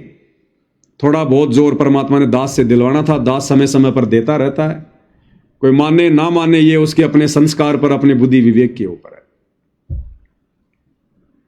तो भाइयों और बहनों, बहुत सारी बातें जिन पर हम लोग साथ संगति के अभाव में दृढ़ता से विचार नहीं कर रहे थे, चिंतन मनन नहीं कर रहे थे, गुरुदेव के सत्संगों को जोर देकर सुनने और समझने का प्रयास नहीं कर रहे थे, इसलिए परमेश्वर ने 2014 बरवाला कांड के बाद हमारी बौद्धिक स्थिति को देखकर कि ये नालायक तो इस कान से सुनते हैं, इस कान से निकाल देते हैं, कोई चिंतन मनन ही नहीं कर रहा, कोई मेरे मिशन को ही नहीं समझ रहा, मेरे मकसद को ही नहीं समझ रहा। इसलिए परमात्मा ने फिर ये सात संगतियां शुरू करवाई ताकि हम थोड़ा बुद्धि पर जोर देकर गुरुदेव के सत्संग सुने और विचार करें। और ये अनमोल समय जो वर्तमान में गुरुदेव ने हमारे ऊपर बख्शा हुआ है, हम इसका भरपूर फायदा उठाएं, अपना आत्म कल्याण करवा लें। अगर नहीं हुआ तो मनुष्य जन्म में तो हम क्या शारीरिक संबंध बनाएंगे, अगले जन्मों में ऐसे ऐसे जानवरों का, पक्षियों का जन्म मिलेगा जो दिन में कई कई बार शारीरिक संबंध बनाते हैं, कई कई बार। फिर यही करना बाद में, और करना क्या है, अगले मुंह से खाना और पिछले मुंह से निकालना। आज जानवर क्या करता है, सारा दिन घास खाता रहेगा, पीछे से गोबर करता रहेगा और विषय वासनाएं करता रहेगा, और काम क्या उसको, नौकरी उसको नहीं करनी, मकान उसको नहीं बनाना, बच्चों को उसने नहीं पढ़ाना, कपड़े की उसको चिंता नहीं, सोने की उसको चिंता नहीं, उसको चिंता क्या है, सिर्फ खाने की और विषय वासनाओं की। तो ये मनुष्य जन्म भाइयों और बहनों, परमात्मा ने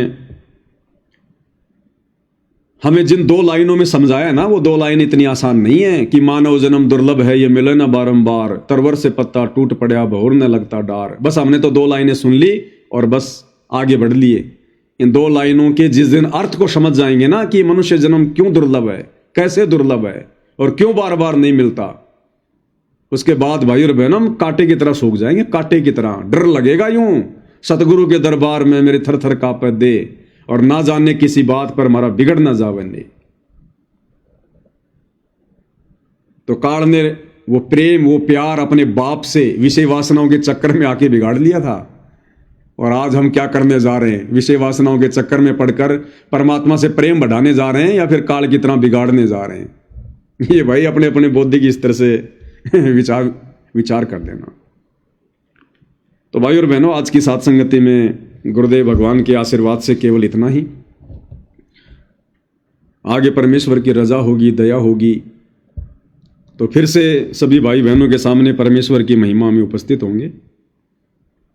तब तक गुरुदेव भगवान हम सबको आज्ञा दे, आशीर्वाद दे, हमारा मार्गदर्शन करे, हमें सद्बुद्धि दे परमात्मा।